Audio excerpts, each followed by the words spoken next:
প্রধানমন্ত্রী হিসেবে দেখতে চাই না। আমরাও বাংলাদেশের 18 কোটি মানুষ বলতেছি, ও ভারত, মোদির সঙ্গে আমাদের সম্পর্ক না, তোমাদের সঙ্গে আমাদের সম্পর্ক, মোদিরে তালাক দাও, অতীতের সম্পর্ক আবার ফিরে আসবে। পেয়েন না, ভয় পাবেন কাকে? কারণ মোদির জ্বালা, এখন মোদি ব্যস্ত। 7 সিস্টারের 7টা দেশ আছে, তার মাঝখানে 12 কিলোমিটার মাত্র ভাগ। সেই 12 কিলোমিটার দূরে আবার আমাদের লালমনিরহাটে বিরাট একটা বিমানবন্দর তৈরি হচ্ছে। সেই বিমানবন্দর যদি তৈরি হয়ে যায়, মোদির জ্বালায় মোদি কুকিয়ে মরবে। সুতরাং মোদি এখন কি করে বাঁচবে তাই চিন্তা করু, বাংলাদেশ নিয়ে ভাবার চিন্তাও নাই। সর্বকালের সর্বশ্রেষ্ঠ মহামানব যিনি এসেছিলেন এই পৃথিবীতে মানুষের কল্যাণের জন্য। কিসের জন্য এসেছিলেন? জোরে বলেন, কিসের জন্য এসেছিলেন? তিনি কি শুধু মানুষের নবী? তিনি কি শুধু জেনের নবী? পৃথিবীতে যত মাকলুক এসেছিলেন সকলের ছিলেন তিনি নবী। কথা বলেন ঠিক না বেঠিক? আল্লাহর নবী সাল্লাল্লাহু আলাইহি সাল্লাম পশুর জন্য নবী, পাখির জন্য নবী, মানুষের জন্য নবী, জেনের জন্য নবী, সকলের জন্য নবী।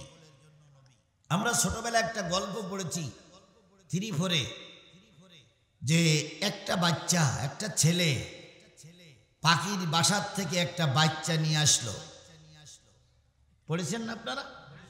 মা পাখিটা ওই ছেলের মাথার উপরে কি করছে? ঘুরছে, আর বারবার তার ভাষায় বলতেছে, আমার কলিজার মানিকটা নিয়ে যেও না। এই দৃশ্য আল্লাহর নবীর সামনে ধরা পড়ল।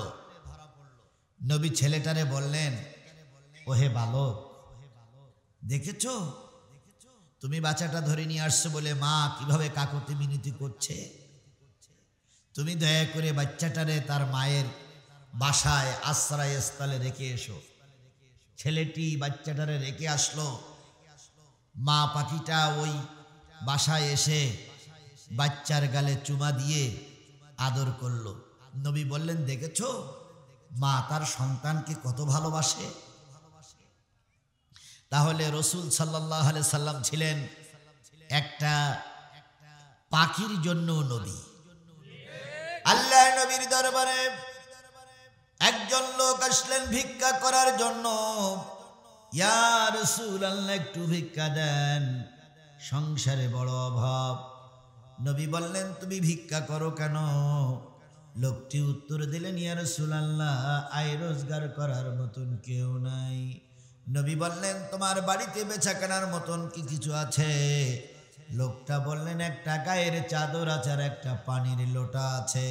নবীজি বললেন, সম্ভবত একটা তরবারি আর একটা চাদর আছে, এরকম 2টা জিনিসের কথা বললেন। নবী বললেন, বিক্রি করার মতন কোনো জিনিস থাকলে আমার কাছে নিয়ে এসো। লোকটি একটা চাদর নিয়ে আসলেন অথবা পানির লোটা নিয়ে আসলেন। সেইটা বাজারে বিক্রি করে নবী একখানা কুরুল কিনে দিলেন। জঙ্গল থেকে একটা বাঁশের একটা কাঠের আছাড় লাগাই দিলেন। লোকটার হাতে তুলে দিয়ে বললেন, ও আল্লাহর বান্দা, জঙ্গলে কাঠ কাটো, বাজারে বিক্রি করো, ভিক্ষার চাইতে এই কাজটা তোমার জন্য উত্তম।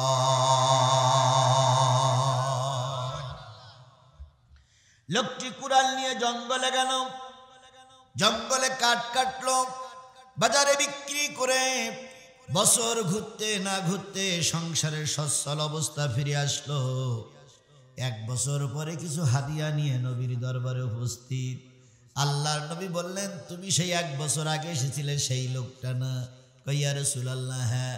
তোমার সংসারের অবস্থা পরিবর্তন হলো কি করে? লোকটি বললেন, ইয়া রাসূলুল্লাহ, আপনি যে কুড়াল কিনে দিয়েছিলেন সেই কুড়াল দিয়ে কাঠ কেটে বাজারে বিক্রি করে আমার সংসার চলে, এখন হাদিয়া দেওয়ার মতন টাকা আমার সংসারে বেশি হয়ে গেছে।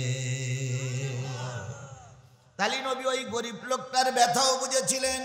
সুতরাং আমার নবীর চাইতে ভালো মানুষ সমাজে আর কেউ ছিল? জোরে বলেন, কেউ ছিল? নবীজি একা ছিলেন, দুনিয়ার সব তার বিরুদ্ধে ছিল। নবী একাই হকের দাওয়াত দিয়েছে। মদিনার থেকে এক লোক আসছে উট বিক্রি করার জন্য। তো মক্কার চত্বরে এসে বলতেছে ভাই উট কিনবেন, উট কিনবেন, উট কিনবেন। তো এমপি মন্ত্রীরা বলতেছে কত? কয় 50। কয় আমরা কিনতে পারি, কিন্তু এই কথা যদি নেতা শোনে তাহলে আমাদের একটাও এমপি মন্ত্রী থাকবে না। তো তুমি ওই উটটা নেতার কাছে নিয়ে যাও। নেতার নাম কি? আবু জেহেল। নেতার নাম কি? এই কথা বলেন, নেতার নাম কি? তো মদিনার এই লোকটি বলতেছে নেতার কাছে যে মুরব্বী উট কিনবেন? কয় কত? কয় 50 টাকা। মুরব্বী এক কথায় রাজি। উটটা নিয়ে বাড়ির ভিতরে গেছে। কিছুক্ষণ পর বেরিয়ে আসার পরে লোকটি জিজ্ঞেস করছে টাকা দেন। আবু জেহেল তখন বলতেছে আমার পরিচয় তুমি মনে হয় ভালো করে জানো না, আমার সম্পর্কে তোমার মনে হয় তেমন ধারণা নেই। কচ্ছে ধারণা দিয়ে কি করো? উট কিনেছেন, টাকা দেবে। কয় তাহলে এমপি মন্ত্রীর কাছে শোনা আমি কোন জাতের জাত, আমার জাতটাই কি একটু শুনিয়ে দেখো। তো এমপি মন্ত্রীর কাছে যেই বলতেছে ইনি এরকম করে বলতেছে কেন? কয় যেই দিন দিতে চাই সেই দিন এসো, নতুবা তোমার কাল্লা আলাদা হয়ে যাবে। আবু জেহেল মানেই হলো সন্ত্রাসী, আবু জেহেল মানেই হলো জঙ্গি, আবু জেহেল মানেই হলো খুনি, আবু জেহেল মানেই হলো রক্ত পিপাসু। এই খুনি, এই জঙ্গি, এই রক্ত পিপাসু আমাদের এই 15.5 বছর আমাদের ঘাড়ের পরে বসেছিল। কথা বলেন, কথা বলেন, কথা বলেন। 15.5টা বছর আমাদের ধর্মের কাজ করতে দেয়নি। 15.5টা বছর তাফসীর মাহফিলে নিষেধাজ্ঞা জারি করেছিল। 15.5টা বছর আলেমদের উপরে নির্যাতন চালিয়েছে এই ফিরাউনের বাচ্চা, এই ফিরাউনের বাচ্চা, এই ফিরাউনের বাচ্চা।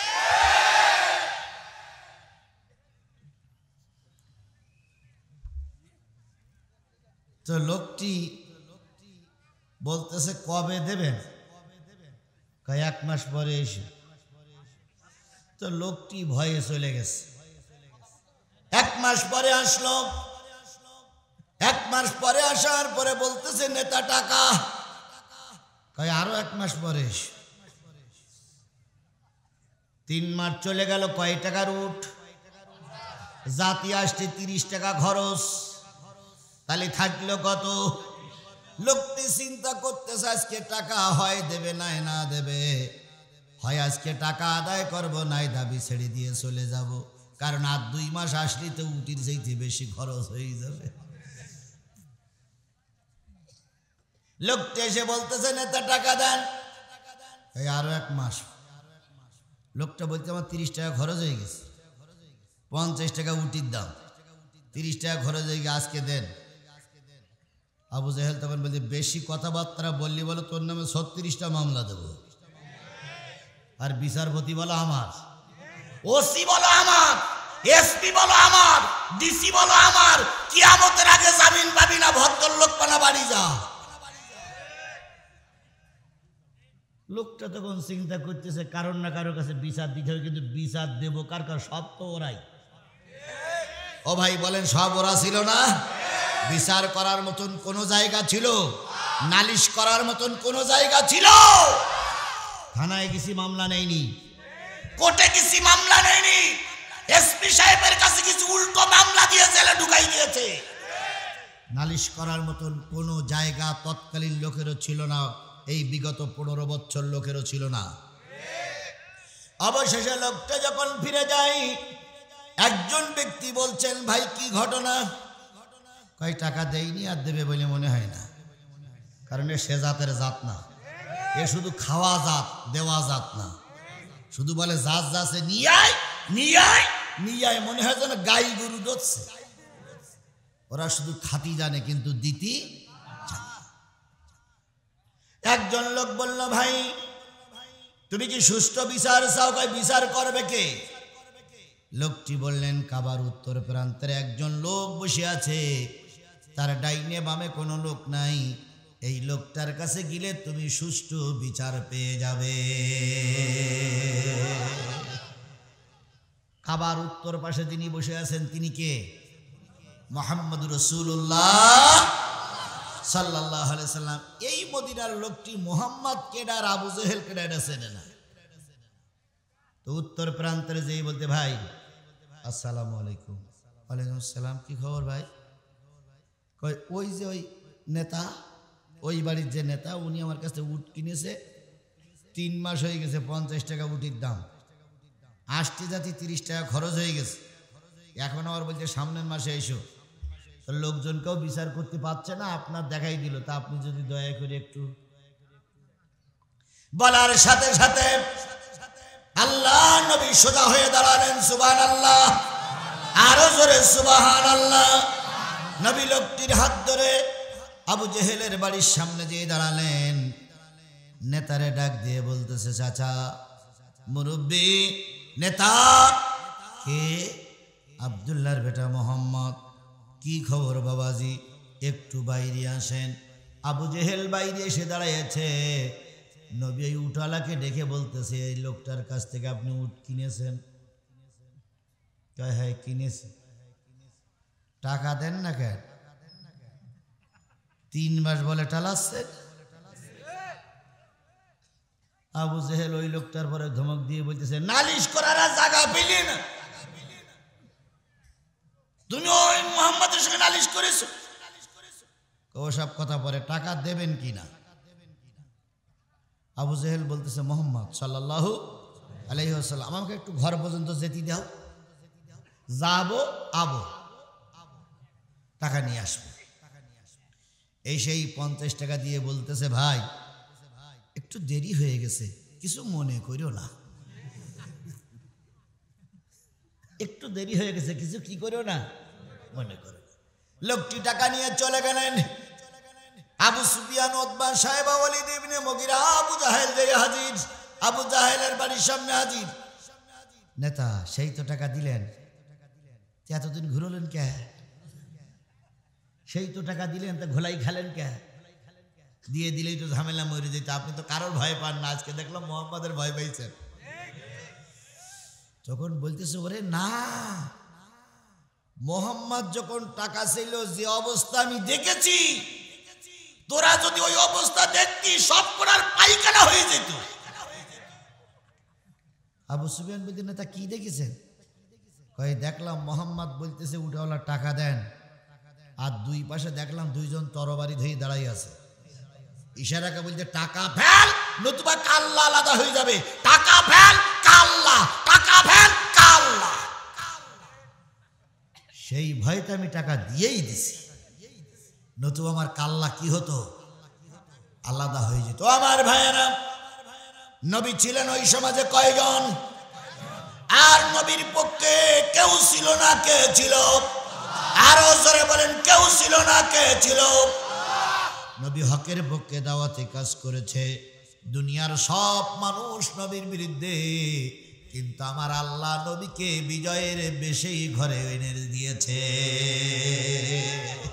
সেই আল্লাহ এখনো আছে না নাই?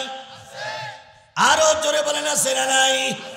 ওরা ধারণা করেছিল বিএনপি আর জামাতের লোকের মেরে মামলা দিয়ে দেশ মনে হয় আমাদের দখলে এসে গেছে, এই জন্য প্রায় বলতেন 41 সাল, কিন্তু আমরা প্রায় মাহফিলে বলতাম আমাবস্যার আধার চিরকাল টিকে থাকে না।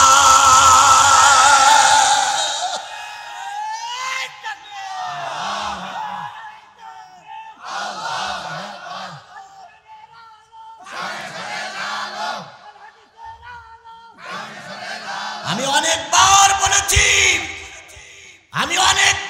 বলেছি এই আধার চিরকাল টিকে থাকবে না। একদিন পূর্ব দিগন্তে নতুন সূর্য উদয় হবে, সেই সূর্যের আলো গোটা দেশে ঝলমল করবে, কোরআনওয়ালারা গোটা দেশে কোরআন নিয়ে ঘুরে বেড়াবে, জালেমের বাচ্চারা বড় বড় চোখ পানে তাকিয়ে থাকবে, কিছুই করতে পারবে না, কিছুই করতে পারবে না। সেই সময়টা আল্লাহ আমাদের দেয়নি? জোরে বলেন, দেয়নি?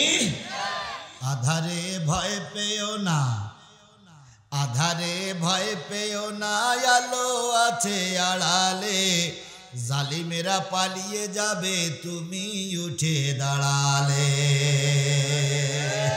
আধারে ভয় পেও না, আধারে ভয় পেও না, আলো আছে আড়ালে, জালিমেরা পালিয়ে যাবে তুমি রাস্তায় দাঁড়ালে। জামাত বিএনপির লোকেরা যখন কিছুটা নিরাশ হয়ে গেল যে এই ফেরাউনির বাচ্চা না মরা পর্যন্ত দেশে আর কিছুই করা যাবে না, আমরা কিছুটা চিন্তা করলাম আর কত মামলা খাওয়া যেতে পারে, আর কত লাশ দেওয়া যেতে পারে, আর কত নেতার ফাঁসি হতে পারে। ঠিক সেই সময় আল্লাহ তার রহমতের ফেরেশতা দিয়ে ছোট ছোট আবাবিল পাখির ন্যায় বাচ্চাদের দিয়ে দেশটারে পরিবর্তন করে দিয়েছে। কথা বলেন, কথা বলেন, কথা বলেন। তাহলে এই রহমত করলেন নবীর তরিকায়, রাসূলের অনুসারীদের দ্বারা। সেই জন্য রসুলের নাম শোনার পরে যদি কেউ দুরুদ না পড়ে তার চাইতে কৃপণ বখিল আর কিছুই হতে পারে না। তাই নবীর নামে দুরুদ আর সালাম সবাই মিলে বলছি সাল্লাল্লাহু আলাইহি ওয়াসাল্লাম। বন্ধুগণ, শীতের রাত, প্রত্যন্ত অঞ্চল, রাস্তাঘাট সব কাদা, মানে কি বলে ভাঙা চূড়া। অনেক দূর থেকে মানুষ এসেছে, পায়ে হেঁটে, ভ্যানে, রিক্সায়, মোটরসাইকেলে। কথা বলেন ঠিক না ঠিক? এই লোকগুলো আমরা এক জায়গায় হয়েছি কি শোনার জন্য? জোরে বলেন, কি শোনার জন্য? এই কোরআন নাজিল করেছেন কে? স্পষ্ট করে বলুন, এই কোরআন নাজিল করেছেন কে? আল্লাহর চাইতে মহান আর কেউ আছে? জোরে বলেন, আর কেউ আছে? এই কোরআনের চাইতে দামি কিতাব পৃথিবীতে আর কোথাও আছে? তৌরাত বলেন, জব্বুর বলেন, ইঞ্জিল বলেন, ত্রিপিটক বলেন, বাইবেল বলেন, সবার চাইতে কোরআনের দাম বেশি না কম? এই কোরআন যার পরে নাজিল হলো তিনি পৃথিবীর শ্রেষ্ঠ মানুষ। কথা বলেন ঠিক না ঠিক? শ্রেষ্ঠ মানুষটার নাম কি? হযরত মুহাম্মদ সাল্লাল্লাহু আলাইহি ওয়াসাল্লাম। আল্লাহ শ্রেষ্ঠ, নবী শ্রেষ্ঠ, কোরআনও শ্রেষ্ঠ। এই কোরআনের আলোচনা যারা শোনে এরাও পৃথিবীর সর্বশ্রেষ্ঠ মানুষ। যারা অধম, যারা ইসলাম বিদ্বেষী, যারা খোদার গজবে নিপতিত, তারা কোরআনের মাহফিলে এসে বসে না, রাস্তাঘাটে ঘুরে বেড়াচ্ছে, চার দোকানে ঘুরে বেড়াচ্ছে। ওর আল্লাহ কোরআনে কবুল করবে না, কারণ সবাইকে আল্লাহ সব জায়গায় কবুল করে না। কাউকে আল্লাহ যাত্রা গানে কবুল করে, কাউকে আল্লাহ সিনেমায় কবুল করে, কাউকে আল্লাহ মেলায় কবুল করে, কাউকে আল্লাহ পয়লা বৈশাখে কবুল করে, কাউকে আল্লাহ বিভিন্ন অনুষ্ঠানে কবুল করে, আর কাউকে আল্লাহ কোরআনের মাহফিলে কবুল করে। তাহলে আপনারা পৃথিবীর সবচাইতে শ্রেষ্ঠ মানুষ, শ্রেষ্ঠ কোরআন শোনার জন্য বসে গেছেন। এই শ্রেষ্ঠ কোরআন শুনতে বসে গেছেন, আমিও কোরআন বলার জন্য তৈরি হয়ে এসেছি। বলুন তো, কোরআন কি শুনতে আপনারা রাজি আছেন? সবাই রাজি আছেন? সবাই রাজি আছেন? যারা যারা রাজি নেই তারাই হাত তোলেন।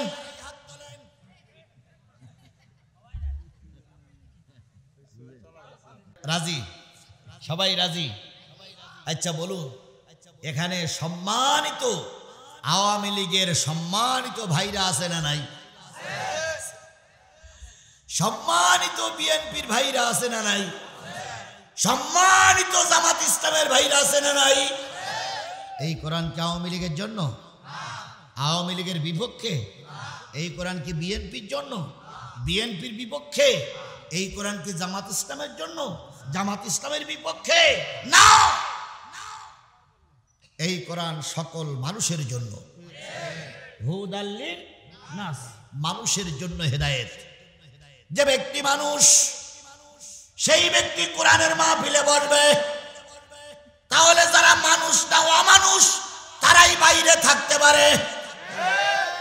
এখনো যারা বাইরে আছেন আল্লাহর হিসাবে, রসুলের হিসাবে, কোরআনের হিসাবে আপনারা কোরআনের পক্ষের মানুষ নয়। কারণ কোরআন কিন্তু শুধু জামাত ইসলামের জন্য নাজিল হয়নি। কথা বলেন ঠিক না বেঠিক? কোরআন নাজিল হয়েছে কাদের জন্য? মানুষের জন্য। আপনি মানুষ, আগামীকাল বাজারে যাওয়া যাবে না? যাবে না? কেনাকাটা আগামীকাল করা যাবে কি যাবে না? কিন্তু আগামীকাল এই ময়দানের কোরআনের আলোচনা হবে বছরে কয়বার? আমার জাতি, যদি আজকের কোরআনের মাহফিলে আপনি না আসেন, কালকে যদি আপনার মৃত্যু হয়ে যায়, ফেরেশতারা আপনার কবরে যে মুনকার নকিরকে বলবে, এই লোকটার বাড়ির পাশে কোরআনের মাহফিল হয়েছিল, অনেক দূর থেকে মানুষ এসেছিল, কিন্তু এই লোকটা কোরআনের মাহফিলে বসেনি। কোরআনের পক্ষের সাক্ষী নেবেন না বিপক্ষের সাক্ষী নেবেন? তাহলে পক্ষের সাক্ষী যদি নিতে হয় তাহলে কোরআনকে বলবো, ওই যেমন ভিডিও হচ্ছে, কোরআন তুমি একটু ভিডিও করে রাখবা। কারা কারা কোরআনের মাহফিলে থাকতে চায়? যারা যারা থাকতে চায় ভিডিও করে রাখবা। কিয়ামতের দিন আল্লাহর সঙ্গে বলবা, আল্লাহ এরা কোরআনের সৈনিক, এরাই কোরআনের পক্ষের লোক, এরা কোরআনের পক্ষের মানুষ। তাহলে আমি এখন সূরা কমারের 3টা আয়াত তেলাওয়াত করেছি। তেলাওয়াতকৃত আয়াত 3টির পরে কথা হবে। কারা কারা থাকতে রাজি আছেন 2 হাত উঁচু করে আল্লাহরে দেখান। কোরআন তুমি দেখে রাখো কারা কারা হাত তুলেনি। কোরআন তুমি দেখে রাখো কারা কারা হাত তুলেনি। কোরআন তুমি দেখে রাখো কারা কারা হাত তুলেনি। যারা যারা হাত তুলেছেন একটা জোরে তাকবীর দিবেন। নারায়ে তাকবীর, আরো জোরে নারায়ে তাকবীর। আল কোরআনের আলো, তোমার নেতা আমার নেতা, দুনিয়ার মুসলিম, লিল্লাহে তাকবীর। হাত উঁচু করে কারে দেখালেন? আল্লাহ কি আপনার হাত উঁচু করা দেখেছে? কিয়ামতের দিন মুসিবতের কালে আল্লাহ পাক আপনি ভালো না মন্দ 4টা সাক্ষী নেবে। কয়টা সাক্ষী? সে আপনার দলের লোক, আপনার নেতা। আল্লাহ রাব্বুল আলামিন বলতেছেন, আল ইয়াউমা নাখতিমু আলা আফওয়াহিহিম তুকাল্লিমুনা আইদিহিম তাশহাদু আরজুলুহুম বিমা কানু ইয়াকসিবুন।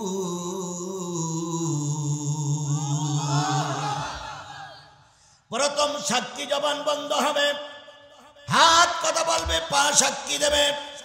যদি হাত উঁচু করার পরে মাহফিল শেষ করার আগে আপনি চলে যান, কিয়ামতের দিন হাত বলবে, আল্লাহ হাত উঁচু করেছিল কিন্তু মোনাজাত পর্যন্ত থাকেনি, আমি সেই হাত।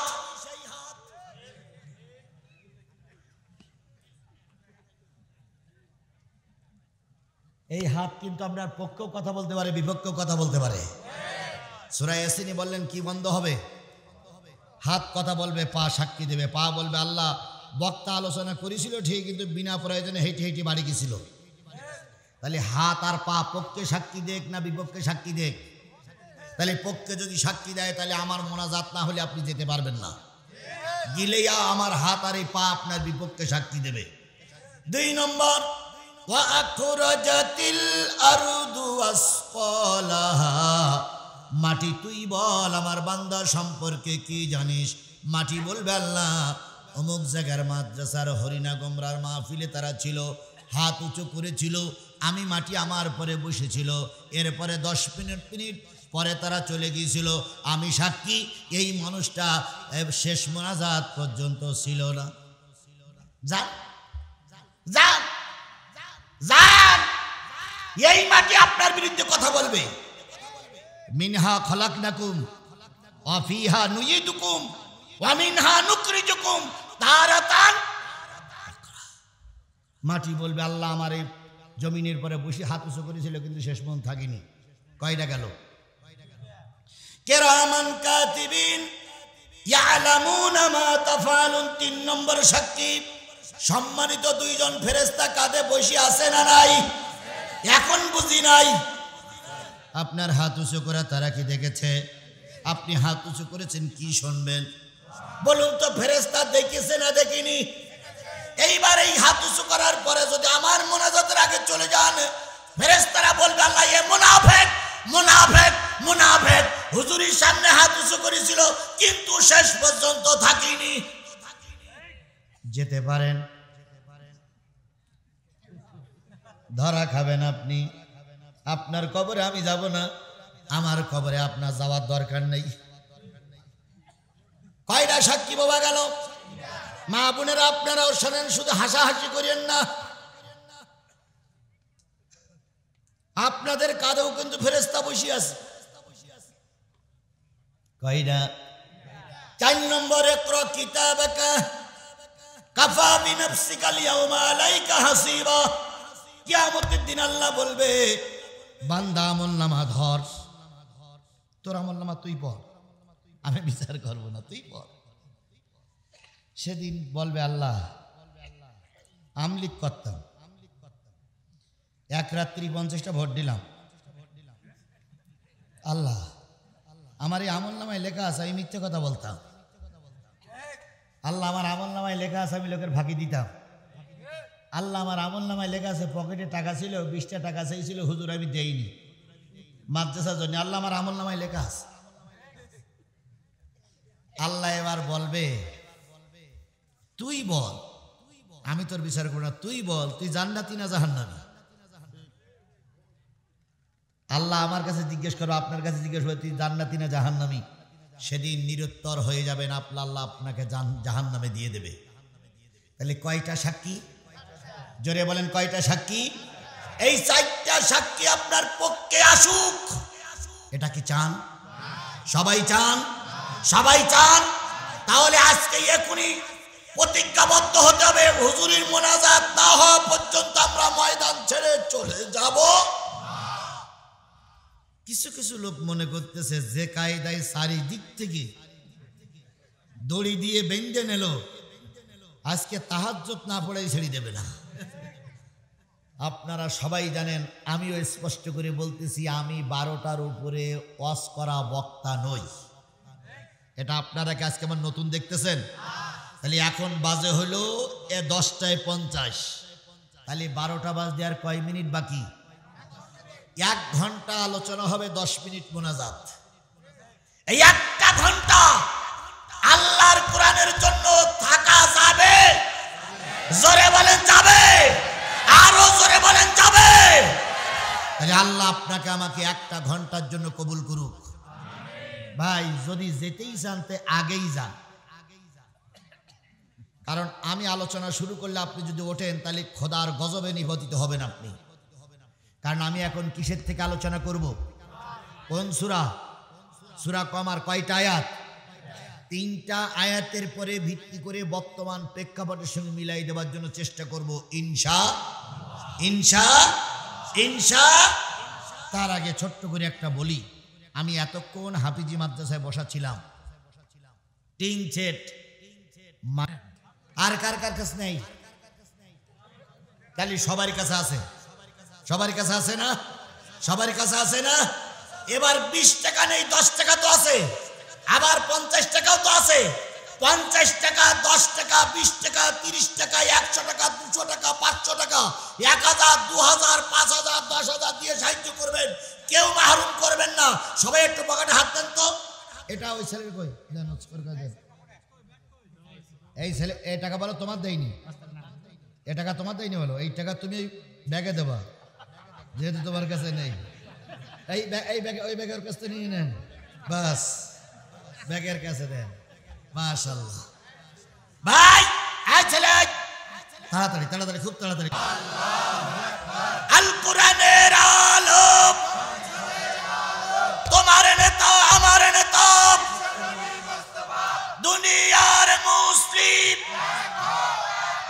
লিল্লাহে তাকবীর। ডাক্তার শফিকুল ইসলাম 3000 টাকা মা মৃত্যুবরণ করেছে। শফিকুল ইসলামের দান কবুল করে নাও। বন্ধুগণ, কোন সূরা বলেন? সূরাতুল কমার 27 নম্বর পারার 54 নম্বর সূরা। কত নম্বর পারা? আমাদের খেয়াল করেন, টাকা দেওয়া শেষ। কত নম্বর পারা? 54 নম্বর সূরা। আয়াত সংখ্যা 55, রুকু সংখ্যা 3। মক্কায় অবতীর্ণ সূরা শনির ভিতরে একটা অন্যতম সূরা। নাম কি বললাম? এই খেয়াল করেন, নাম কি বললাম? কমার শব্দের অর্থ হলো চাঁদ। আজকে আপনারা বাড়িতে যাবার সময় দেখবেন, আমি যখন গাড়িতে আসতেছিলাম দেখলাম আজকের চাঁদটা খুব ঝলমলে চাঁদ, তার মানে আজকে ভরা পূর্ণিমা।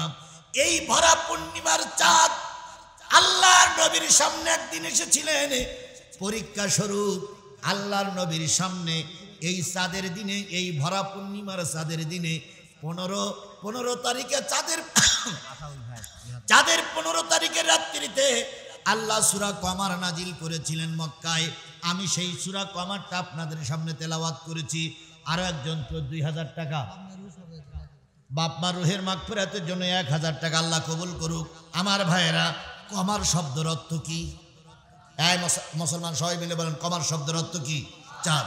আমি বলতেছি, আল্লাহ রাব্বুল আলামিন বলতেছে তারাবাতিস সাআব ওয়ানশাক্কাল কামার, কিয়ামত নিকটবর্তী হয়ে গেছে, চাঁদ দ্বিখণ্ডিত হয়ে গেছে।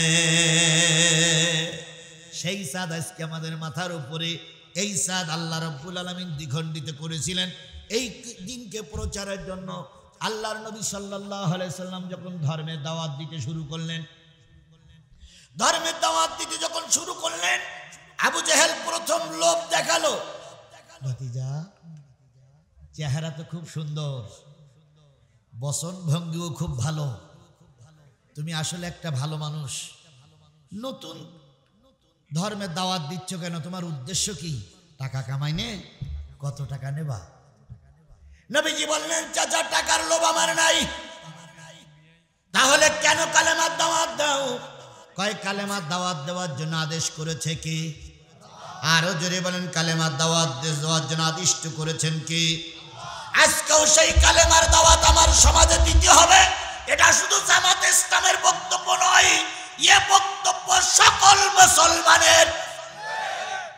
জামাত ইসলাম দিন কায়েমের পক্ষে কথা বলছে, আপনি পিছিয়ে, আপনি কি ইসলামের শত্রু? আপনি কি কোরআনের শত্রু? তাহলে দিন কায়েমের পক্ষে আপনাকেও থাকা লাগবে। নবীজি বললেন, চাচা, টাকার লোভ দেখাই লাভ নাই। কিছুদিন পরে আবু জেহেল আবার লোক পাঠালো। দেখো তো, বয়স তো কম, বোধহয় মেয়ে লোক চাচ্ছে। তো যেই বলতেছে, মোহাম্মদ, কালেমার দাওয়াত বন্ধ করলি যত রকমের নারী লাগে দেব,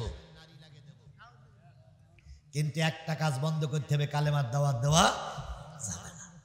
আল্লাহ নবী ওদের কাছে হারি মারলেন, নবীজি কিছুই বললেন না। কিছুদিন পরে আবু জেহেল বাহিনী আবার বলতেছে, ও মোহাম্মদ, যদি কালেমার দাওয়াত দেওয়া বন্ধ করে দাও, মক্কার একটা অংশ তোমার নামে লিখে দেব। নবীজি কিছুই বলে না। আবার কিছুদিন পরে টোপ দিল, মোহাম্মদ, যদি কালেমার দাওয়াত দেওয়া বন্ধ করে দাও, রাতারাতি এমপি মন্ত্রী বানায় দেব। নবীজি কিছুই বলে না। শেষ পর্যন্ত নবীর দাওয়াতি কাজ চলতে থাকলো। দলে দলে লোক এখন নবীজির দিকে ফিরে আসতেছে। আবু বকর কালেমা পড়ে মুসলমান হয়ে গেছে, ওমর মুসলমান হয়ে গেছে, আলী মুসলমান হয়ে গেছে, ওসমান রাদিয়াল্লাহু তাআলা আনহু মুসলমান হয়ে গেছে, আমির হামজা মুসলমান হয়ে গেছে। এখন নবীর দলে লোক বেশি। এখন আর বাতিলেরা মাথা উঁচু করে কিছুই বলতে গেলে ভয় পায়, যদি মারি দেই উল্টে মারি দিতে পারে। আজকের আবু জেহেল বাহিনী, আজকের আওয়ামী লীগ, তারা যা ছিল তাই আছে, কিন্তু ভয় পেয়ে গেছে। এখন বাংলাদেশ জামাত ইসলামী হুজুরদের দল অনেক শক্তিশালী। কথা বলেন ঠিক না বে ঠিক? এই জন্য এখন একখান হাজি রুমাল মাথায় দিয়ে, টুপি একখান মাথায় দিয়ে, তিন রাস্তার মুখে দাঁড়াই থাকে। হুজুরদের দেখলি স্যার সালাম আলাইকুম স্যার, আমরা কিন্তু আপনাদের সাথে ছিলাম স্যার, তখনও ছিলাম, এখনো আছি। ওরে বাবারে, দেখলি মনে হয় যে ফেরেশতা কি বলে জান্নাত থেকে পালাই চলেই, এত বড় আল্লাহর ওলি। অথচ এদের কারণেই মিথ্যা মামলা হয়েছে, এদের কারণে আমার সন্তানকে রাজপথে গুলি করে মেরেছে, এদের কারণে আমরা রাজপথে দাঁড়াতে পারিনি। কথা বলে ঠিক না বেটি? এখন গাই গরু চলে গেছে, বাছুররা এখন চুপসে গেছে।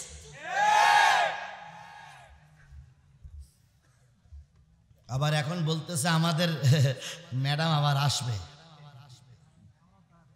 সাদা কাগজে লিখে রাখো, জীবনেও আর ফিরে আসবে না। সাদা কাগজে লিখে রাখো, কোনো দিনের জন্য ফিরে আসবে না। তবে হ্যাঁ, আসবে আসামি হয়ে। তাই বোনালে তার নামে মামলা হয়েছে, প্রায় 300 মার্ডার মামলার আসামি উনি।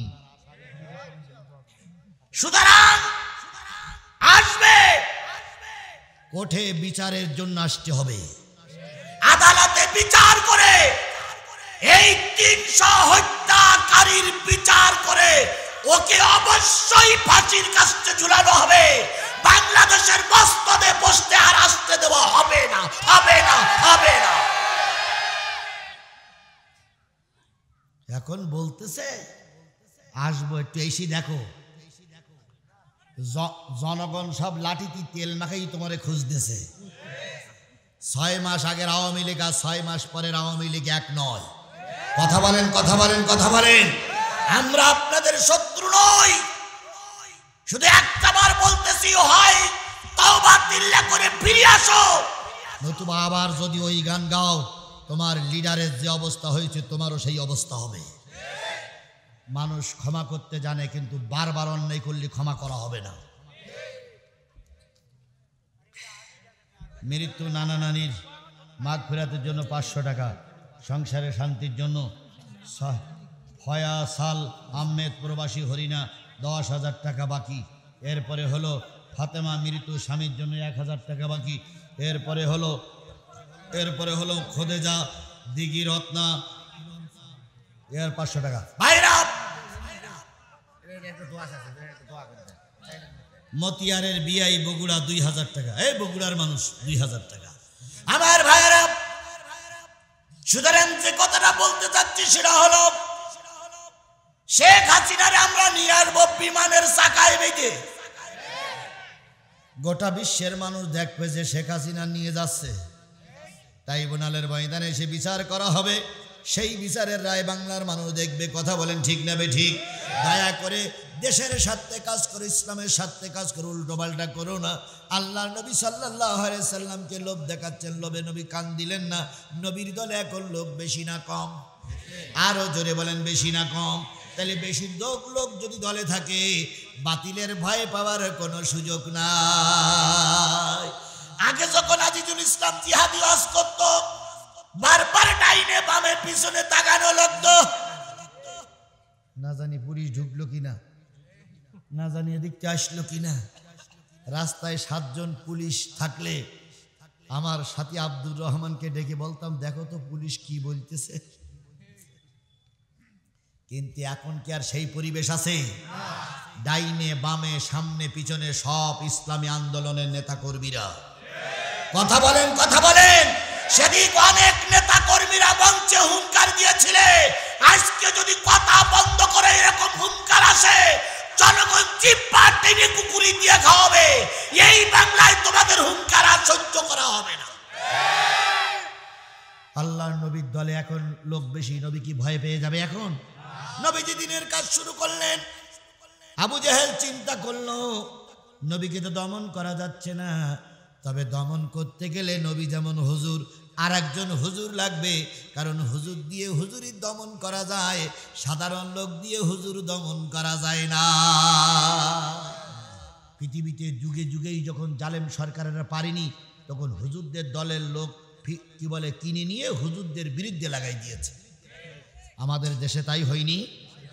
মুসলমান বলেন, আমাদের দেশে তাই হয়নি?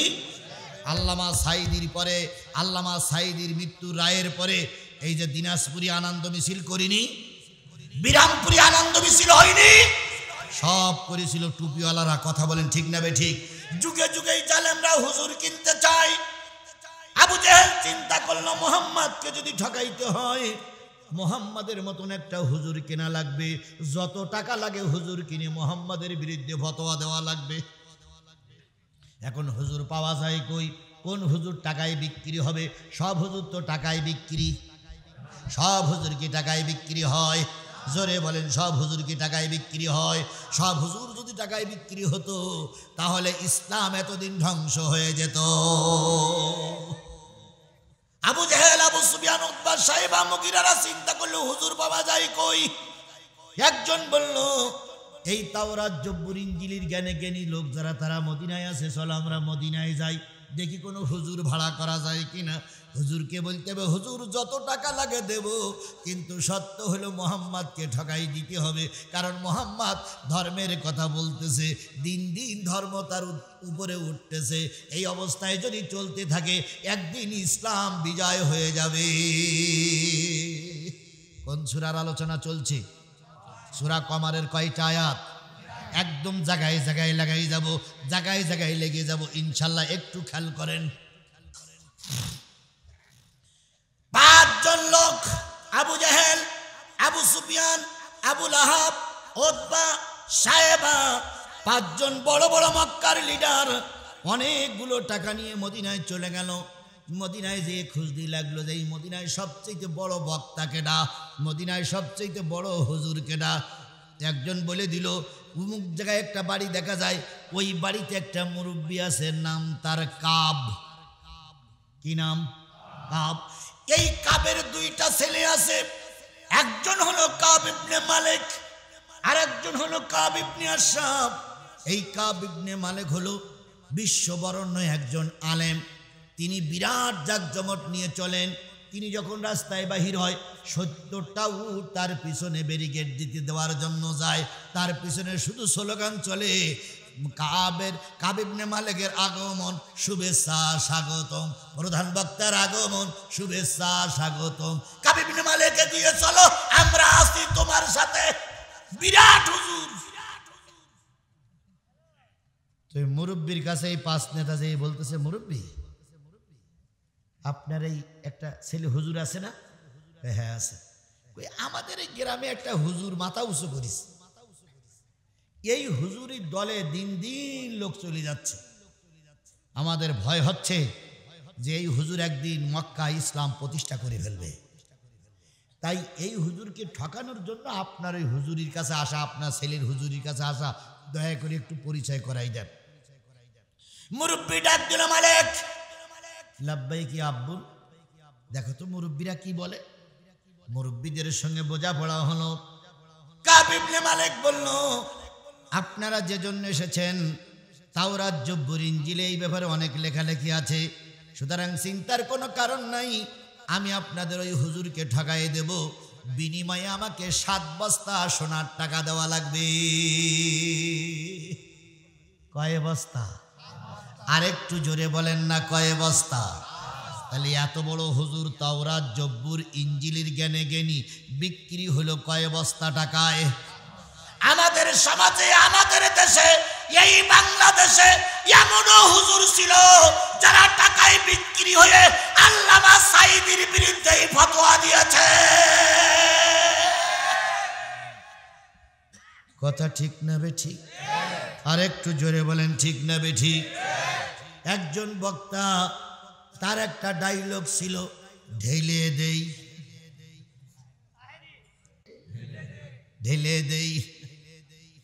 এই বক্তা আল্লামা সাঈদী সম্পর্কে বলেছিলেন নিশ্চয়ই তিনি দোষী, নতুবা তারা মৃত্যু কারাদণ্ড হলো কেন? তিনি একবার বলেছিলেন মুজিবারের পিছনে রহমাতুল্লাহ আলাইহি বলা লাগবে। আর জয়পুরহাটের এক এমপি বলেছিলেন আমাদের প্রধানমন্ত্রী পীর বংশের লোক, এই জন্য তার নামের প্রথমে হজরত লেখা দরকার। সেখান থেকে আমি বলি হজরত শেখ হাসিনা রহমাতুল্লাহ আলাইহি। তাহলে এই তাহিরি বলেছিলেন মুজিবারের পিছনে কি লেখা লাগবে? রাহমাতুল্লাহ আলাইহি লেখা লাগবে। তিনি এক মাহফিলে খুব আফসোস করে বলেছিলেন, দেশের লোক এত শত্রু, দেশের লোক এত শত্রু, মুজিবারের কি বলে বংশবালা সব মেরে দিল, শুধু 2টো মেয়ে ছাড়া। ওরে তাহিরি, এই দুটো যদি তখন মারা যেত দেশ শান্তিতে পূর্ণ হয়ে যেত। এই 2 ফেরাউনের বাচ্চা থাকার কারণে দেশে এখন আগুন জ্বলতেছে। তখন এ দুটোরও মেরে দেওয়া ভালো ছিল। ডালিম যখন এই দুটোর মারতে পারিনি, তখন ডালিম গেছিল আর বলেছিল আমি 2টো বাছাই রেখেছি এই কারণে যে মুজিবার আত্মার রক্ত কোন জাতের যাত্রা পরে বুঝবি। ডালিম বলেছিল আমি 2টোরে বাছাই রেখে গেলাম শুধু বোঝার জন্য। এখন বাস্তবে তাই হচ্ছে না, হচ্ছে না? মায়া দয়া বলে কিচ্ছু নাই। এতগুলো লোক মারল, এখনো দিল্লিতে বসে খিটখিট খিটখিট খিটখিট করে হাসতেছে। সামান্য একটু অনুশোচনা নাই। কথা বলেন ঠিক না ঠিক? বিডিআর হত্যার জন্য এরাই দায়ী। আল্লামা সাঈদী রায়ের পরে 300 লোক মারার জন্য এরাই দায়ী। হেফাজতের আলেমদেরকে লাইন নিভাইয়ে রাতের অন্ধকারে গুলি করে গরম পানি দিয়ে রক্তগুলো পরিষ্কার করার জন্য এই ব্যক্তির বাচ্চা, এই ফেরাউনের বাচ্চারাই দায়ী। এখন বললে কিছু আওয়ামী লীগের লোকের খারাপ লাগতেছে, লাগাই স্বাভাবিক। আপনি বুকে হাত দিয়ে বলুন তো, এই যে সংস্কার আন্দোলনের 16 সাল যুবককে গুলি করে মারলো, এর জন্য কে দায়ী? আপনি বলেন, আপনি বলেন, আপনি বলেন। এখন আবার বলো আমাদের বিরুদ্ধে কথা বলবা না, ঠ্যাঙের গিরে ছাড়াই ফেলবো একদম। এতগুলো লোক মারা গেল, একটা বারের জন্য অনুশোচনা করিনি। কথা বলেন ঠিক না বেটি? তাদের জন্য কিসের ছাড় দেওয়া হবে? কোন ছাড় চলবে না। পারলে দেশে থাকো, নতুবা তোমার ম্যাডাম যেভাবে চলে গেছে তোমরাও সেইভাবে চলে যাও। তোমাদের মতন বিয়াদব আমাদের বাংলাদেশে থাকার দরকার নাই।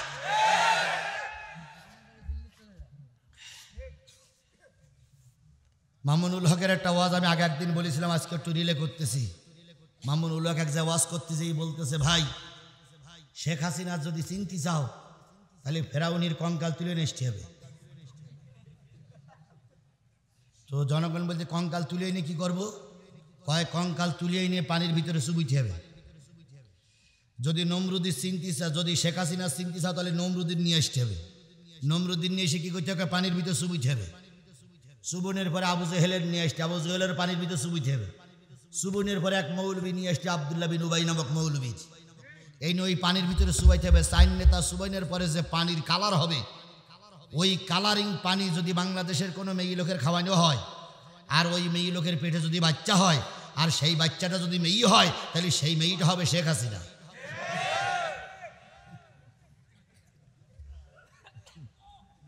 কথা কি আপনার সঙ্গে আর ওনার কথার সঙ্গে কি একমত? জোরে বলেন একমত। আবার আওয়ামী লীগের লোকেরা আমার নামে মামলা দিয়ে নেই, কথা মামুনুল হক বলিছে, আমি বলিনি। আমার ভাইয়েরা, চার নেতা কি কিনতে গেছে? কি কিনতে গেছে? হুজুরের সঙ্গে কন্টাক্ট হয়েছে, কয় বস্তা টাকা?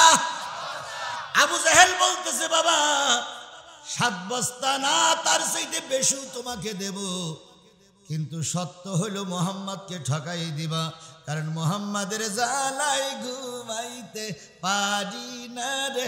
বাহ বাহ বাহ। কাব ইবনে মালিক বলল 2 বস্তা 3 বস্তা টাকা বায়না দিয়ে যান, সামনে বৃহস্পতিবারের দিন রাত্রিরে আসছি, বিরাট মঞ্চ তৈরি করবেন। মঞ্চ তৈরি করে ওখানে 50,000 লিটল বাহিনী রেখে দেবেন। আমি শুধু একবার ঠকাই দেব, আপনার বাহিনী পিটাই মারতে পারবে তো? আবু জেহেল লাফাই বলতেছে, বাবা 50,000 কেন, তার বেশি শুধু ফিট করে রাখবো, শুধু একবার বলবা মোহাম্মদ ফের। কষ্ট পারবো? আবু জেহেল বলতেছে, বাজা পারবো তো বললে, কিন্তু তার সম্পর্কে কিছু জানো তুমি? তো বলতেছে, কেন কি? তো বলতে, সে যারে যা বলে তাই হয়। পানিতে যদি বলি মাটি হয় তা মাটি হয়ে যায়, মাটিতে যদি বলি পাথর হয় তা পাথর হয়ে যায়। তুমি পারবা? যেমন দূরেরটা বলেন তো। আবু জেহেল বলতেছে, আমি একদিন মাথায় করে ডালায় করে কুল নিয়ে যাচ্ছিলাম বাজারে, তোমার দূরেরটা বলি। কুল নিয়ে যাচ্ছিলাম বাজারে, এমন সময় মোহাম্মদের সঙ্গে দেখা। মোহাম্মদ বলতে, চাচা ডালার ভিতরে কি? তো আমি চিন্তা করলাম, এতিম মানুষ, যদি বলি কুলতেছে এই বসতে পারে, তাই বললাম বাজার এর ভিতরে পাথর। তো মোহাম্মদ সাল্লাল্লাহু আলাইহি সাল্লাম এই কথা শোনার পরে বলতে, চাচা যেটা বলেছেন সেটাই যেন হয়। কোনো দোয়া কালাম কিচ্ছু পড়িনি, সূরা ফাতিহা 1 ক্লাস কিচ্ছু পড়িনি, শুধু বললো যেটা বলেছেন সেটাই যেন। ও আল্লাহ, আমি এই কথা শুনে বাজারে গেলাম, মাল সামানা বিছিয়ে, বস্তা বিছিয়ে, ডালা উড় করি, দেখি ও আল্লাহ সব পাথর। এ বলো সেই মোহাম্মদ, তার কাছে সঙ্গে তোমার বহাস হয়ে বলো তুমি 7 বস্তা টাকা নেও, দুঃখ নেই, কিন্তু বহাসে যদি হেরিয়ে যাও তাহলে বলো তুমিও মারি খাবো, আমিও মারি খাবো। কাবি ইবনে মালিক বলতেছে, আর কাছে বাবা আবার শোনবা? কই কি? কই একদিন আমি একটা ওই মিনার ময়দান থেকে একটা পাথর নিলাম মোহাম্মদকে ঠকানোর জন্য। তো মোহাম্মদের সামনে যেয়ে বলতেছে, তুমি তো নবী নবী করে দাবি করো, নবীদের মর্যাদা থাকে, বলো তো আমার হাতের ভিতরে কি? নবীজি বলতেছে, চাচা আমি বলবো না, আপনার হাতের ভিতরে যে আছে সে স্বীকার করবে আর সে সাক্ষী দেবে আমি আল্লাহর নবী, তাহলে কি আপনি বিশ্বাস করবেন? আমি তখন বাধ্য হয়ে বললাম যে হ্যাঁ, কোনো কথা নেই। বলার সঙ্গে সঙ্গে দেখলাম আমার হাতের ভিতরে পাথরটা নড়াচড়া করতেছে। পাথর বলল, হে আল্লাহর নবী, আমি এই আবু জেহেলের হাতের ভিতরে আছি পাথর, আর আমি সাক্ষী দিচ্ছি আপনি আল্লাহর নবী। ও বাজান, আমি বলে পাথর ফেলাই দিয়ে চলে আসছিলাম, সেই নবীর সঙ্গে বহস করতে যাবা, হিসেব কিতেব করেই যাইও। আচ্ছা হুজুর দাওয়াত করি নিয়েছিল তোর বাড়ি আসুক, তার আগে হুজুরের ভয় ঢুকাই দিচ্ছেন নেতারা, তাহলে হুজুর এমনি ভয় ভীত হয়ে যাবে না? এ কি আজিজুল ইসলাম জিহাদি, যে যেখানে বাধা বেশি হয় সেখানেই কাজ বেশি হয়। আমাকে দাওয়াত করেছে মাদ্রাসার হুজুর, সভাপতি বলতে, হুজুর আসবেন তো, আমাদের এখানে কিন্তু আমলিগির জোর খুব, এখন এসে যে কি হয় তবে একটু ভেবে চিন্তে এসেন। আচ্ছা বলেন তো, সভাপতি আমার আসতে বলতেছে না নিষেধ করতেছে? নিষেধ করতেছে। হুজুর দাওয়াত করেছে আর সভাপতি বলতে কেন আমলিগির জোর খুব, পুলিশ থাকবে, ভেবে চিন্তে এসেন, তার মানে সভাপতির বক্তব্য আপনি এসেন না। সেই ময়দানেও আমরা কথা বলতে 1 সেকেন্ডের জন্য ছাড় দেইনি, কথা বলেন ঠিক না ঠিক? সেদিন ছাড় দেয়নি, আর আজকে ছাড়ের প্রশ্নই ওঠে না। আমার মাহফিল চলছে, চারিদিক থেকে পুলিশ বাহিনী, আওয়ামী লীগ বাহিনী, যুবলীগ বাহিনী, হেলমেট বাহিনী, কুত্তা লীগ, উমুক লীগ, তুমুক লীগ সব ঘিরে ফেলেছে। ডাইনে বামে তাকাই দেখি যে একটা নেতা কর্মীও নেই, আমি একা। বাংলাদেশ ইসলামী ছাত্র শিবিরের থানা সভাপতি বলতেছে, হুজুর আজকে বাসার কোনো লাইন নাই। কেন? তাই পিছন দিক তাকাই দেখেন সব পুলিশ। ডাইন পাশে চেয়ারে এসে বসলেন ওসি সাহেব, রিভলভারটা এখান থেকে বের করে থুয়ে দিলেন। পাশের চেয়ারে তাকাই দেখি এক দারোগা হ্যান্ডকাপ ঝুলিয়ে নিয়ে বসে আছে। এদিক শিবিরি সভাপতি বলি, হুজুর আজকে সব মঞ্চে পুলিশ আর পুলিশ। আমি ডাইনে বামে তাকাই দেখি শুধু হেলমেট আর হেলমেট। চিন্তা করলাম, আল্লাহ আজকে তো বাসার কোনো লাইন নেই। এরা যে গুলি করে মারবে এর ভিতরে কোনো সন্দেহ নেই। তো আর 15 মিনিট বাকি আছে 12টা বাজদি। এই 15 মিনিটই এমন কসম দেব যাতে করে ওদের পাতলা পায়খানা হয়ে যায়। ওরা যেন মরণের আগ পর্যন্ত মনে রাখে যে হুজুরেরটা মেরেছিলাম, কিন্তু হুজুরটা ছিল হুজুরির মতন হুজুর। মোনাজাতের আর 5 মিনিট বাকি। ওই সভাপতি ছোট সিরকুটি লিখতেছে যে হুজুর দ্বিতীয় বক্তারে আপনার মঞ্চে পাঠাই দিছি, আপনি মোনাজাত করবেন হাফ আর দ্বিতীয় বক্তার কাছে দেবেন হাফ। এরপরে কিভাবে বের করে নিয়ে যেতে হয় সেটা আমরা দেখব। আর উনি বলতেছে, ওই ছাত্র শিবিরের সভাপতি বলতেছে, হুজুর 5 থানার আমাদের ভাইদের সব দাওয়াত করে নিয়ে আসছি, পুলিশের চাইতে এখন আমাদের লোক বেশি। আমি চিন্তা করলাম, আল্লাহ তাহলে খেলা একটা হবে। সারা জীবন জিহাদি রস করেছি, জিহাদ আজকেই শুরু হবে। তো আমি একটুখানি বুদ্ধি করলাম, ওর বুদ্ধির সঙ্গে সেরা হলো, ভাই আমি আমার হৃদয়ের চোখ দিয়ে দেখতেছি ডাইনে বামে পিছনে সব পুলিশ ভাই। আপনারা নিশ্চয়ই পরিবার রেখে এখানে চাকরি করতে এসেছেন, আপনাদের পরিবারে বাপ আছে, ভাই আছে, মা আছে। আজকের এই 10,000 লোক নিয়ে মোনাজাত করলে আশা করা যায় দোয়া আল্লাহ ফিরাই দেবে না। আপনার পরিবারের জন্য দোয়া হবে, খাস করে দোয়া হবে। তবে দয়া করে দোয়া করার সময়, মোনাজাতটা করার সময় একটু চোখ বন্ধ করে মোনাজাত করবেন। চোখ বন্ধ করে মোনাজাত করলে আল্লাহ বেশি কবুল করে। আমার জীবনের কথা বলতেছি, ফালতু কথা বলি, সময় নষ্ট করতে চাচ্ছি না। বলার সাথে সাথে দেখলাম সবাই চোখ বন্ধ করার মতন মন মানসিকতা তৈরি হয়ে গেল। এবার আমি মোনাজাত শুরু করলাম। রব্বানা যালামনা আনফুসানা ওয়া ইল্লাম তাগফির লানা ওয়া তারহামনা লানাকুনান্না মিনাল খাসিরিন। রাব্বিরহামহুমা কামা, না ওগুলো আমি বলবো না তো, ওগুলো দ্বিতীয় বক্তা বলবে। দ্বিতীয় বক্তা শুরু করেছে কামা রাব্বায়ানি সগীরা। পুলিশিরা সব কি বন্ধ, সেই ফাঁকে ওরা আমার নিয়ে চলে গেছে। দ্বিতীয় বক্তা মোনাজাত করবে না 15 মিনিট মোনাজাত। এর মধ্যে আমার বিল পার করে আর এক মাঠে নিয়ে গেছে।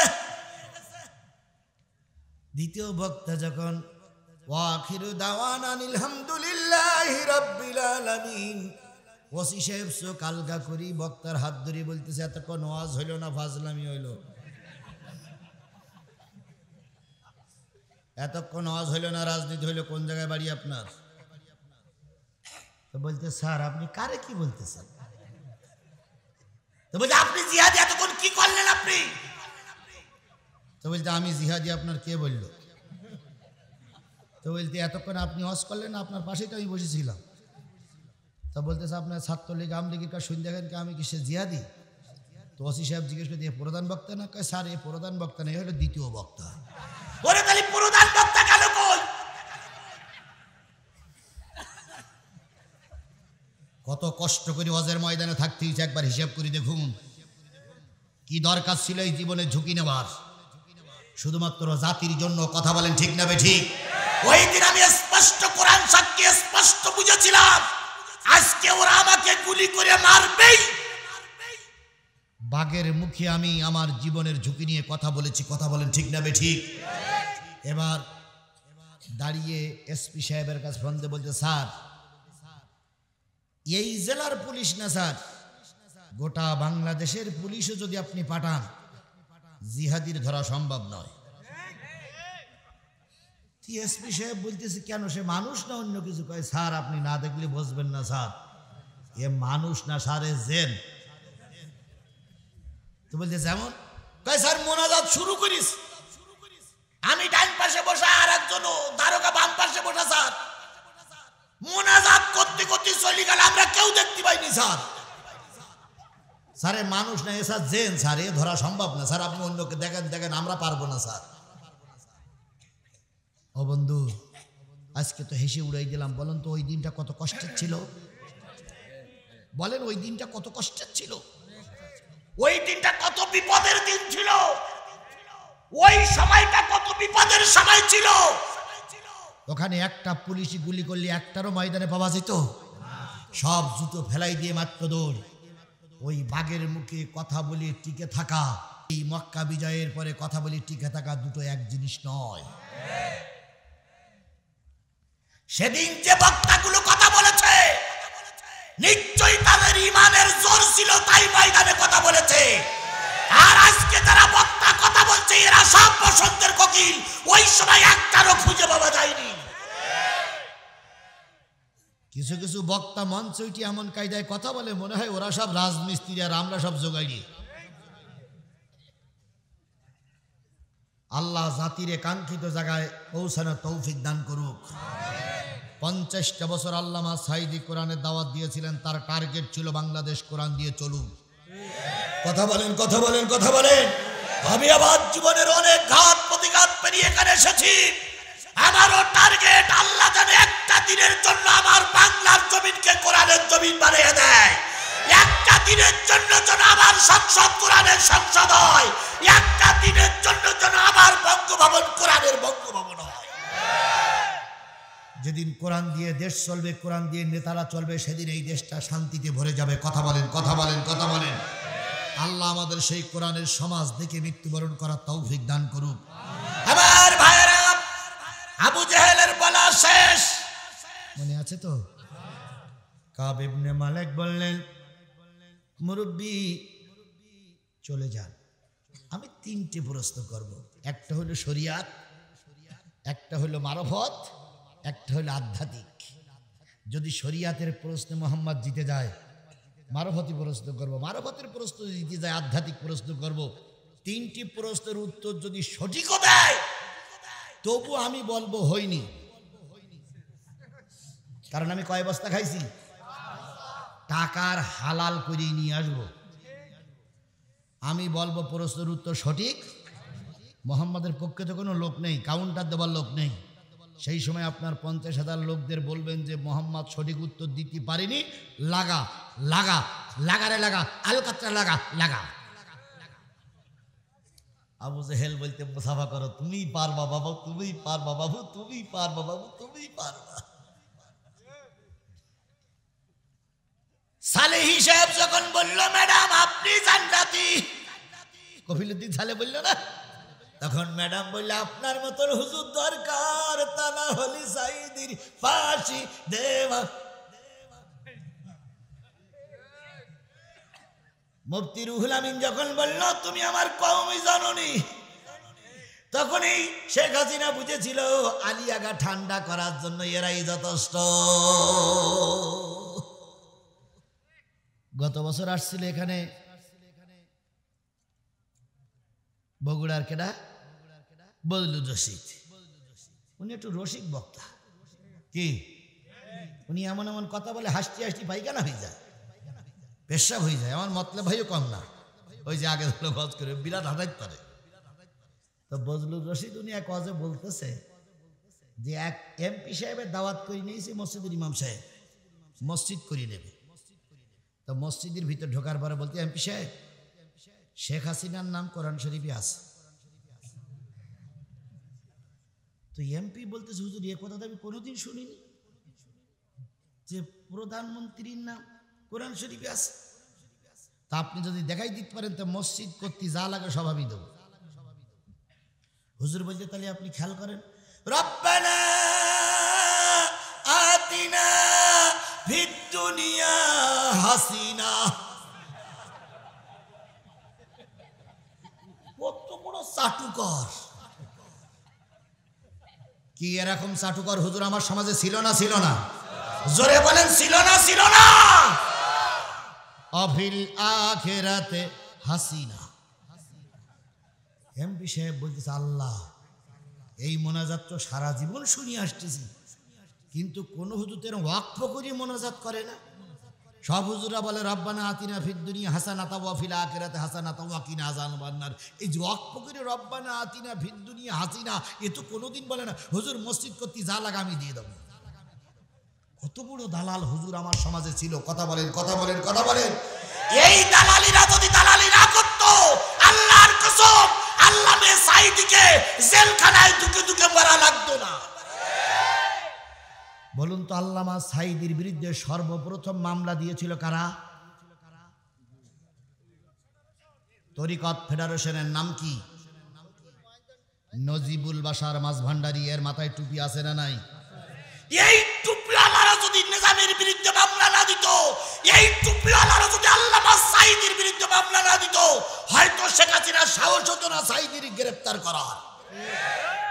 এই নজিবুল বাশার টুপিওয়ালা সর্বপ্রথম মামলা মাওলানা দেলাওয়ার হোসেন সাঈদী নামে মামলা দেয়। কথা বলেন, কথা বলেন, কথা বলেন। মোহাম্মদ সাল্লাল্লাহু আলাইহি সাল্লামকে ঠকানোর জন্য মদিনার থেকে আসতেছে কি হুজুর, কয় বস্তা টাকায় বিক্রি হয়ে আছে? 7 বস্তা টাকা। নির্ধারিত দিন চলে আসলো, আবু জেহেল বাহিনী মক্কায় এসে যুবকদের দাওয়াতি কাজ করলো। 50,000 লাঠি রেডি, বিরাট মঞ্চ তৈরি হলো।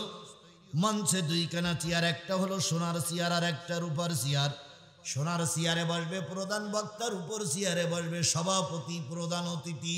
2টা চেয়ার তৈরি হয়ে গেল। যুবকেরা শুধু স্লোগান দেয়, হই হই রই রই মোহাম্মদ গেল কই, হই হই রই রই মোহাম্মদের লোক গেল কই, হই হই রই রই আবু বকর গেল কই। ধর ধর হুজুর ধর, ধৈরা ধৈরা সবাই কর। আজও স্লোগান উঠতেছে, জামাত ধর, শিবির ধর, ধৈরা ধৈরা।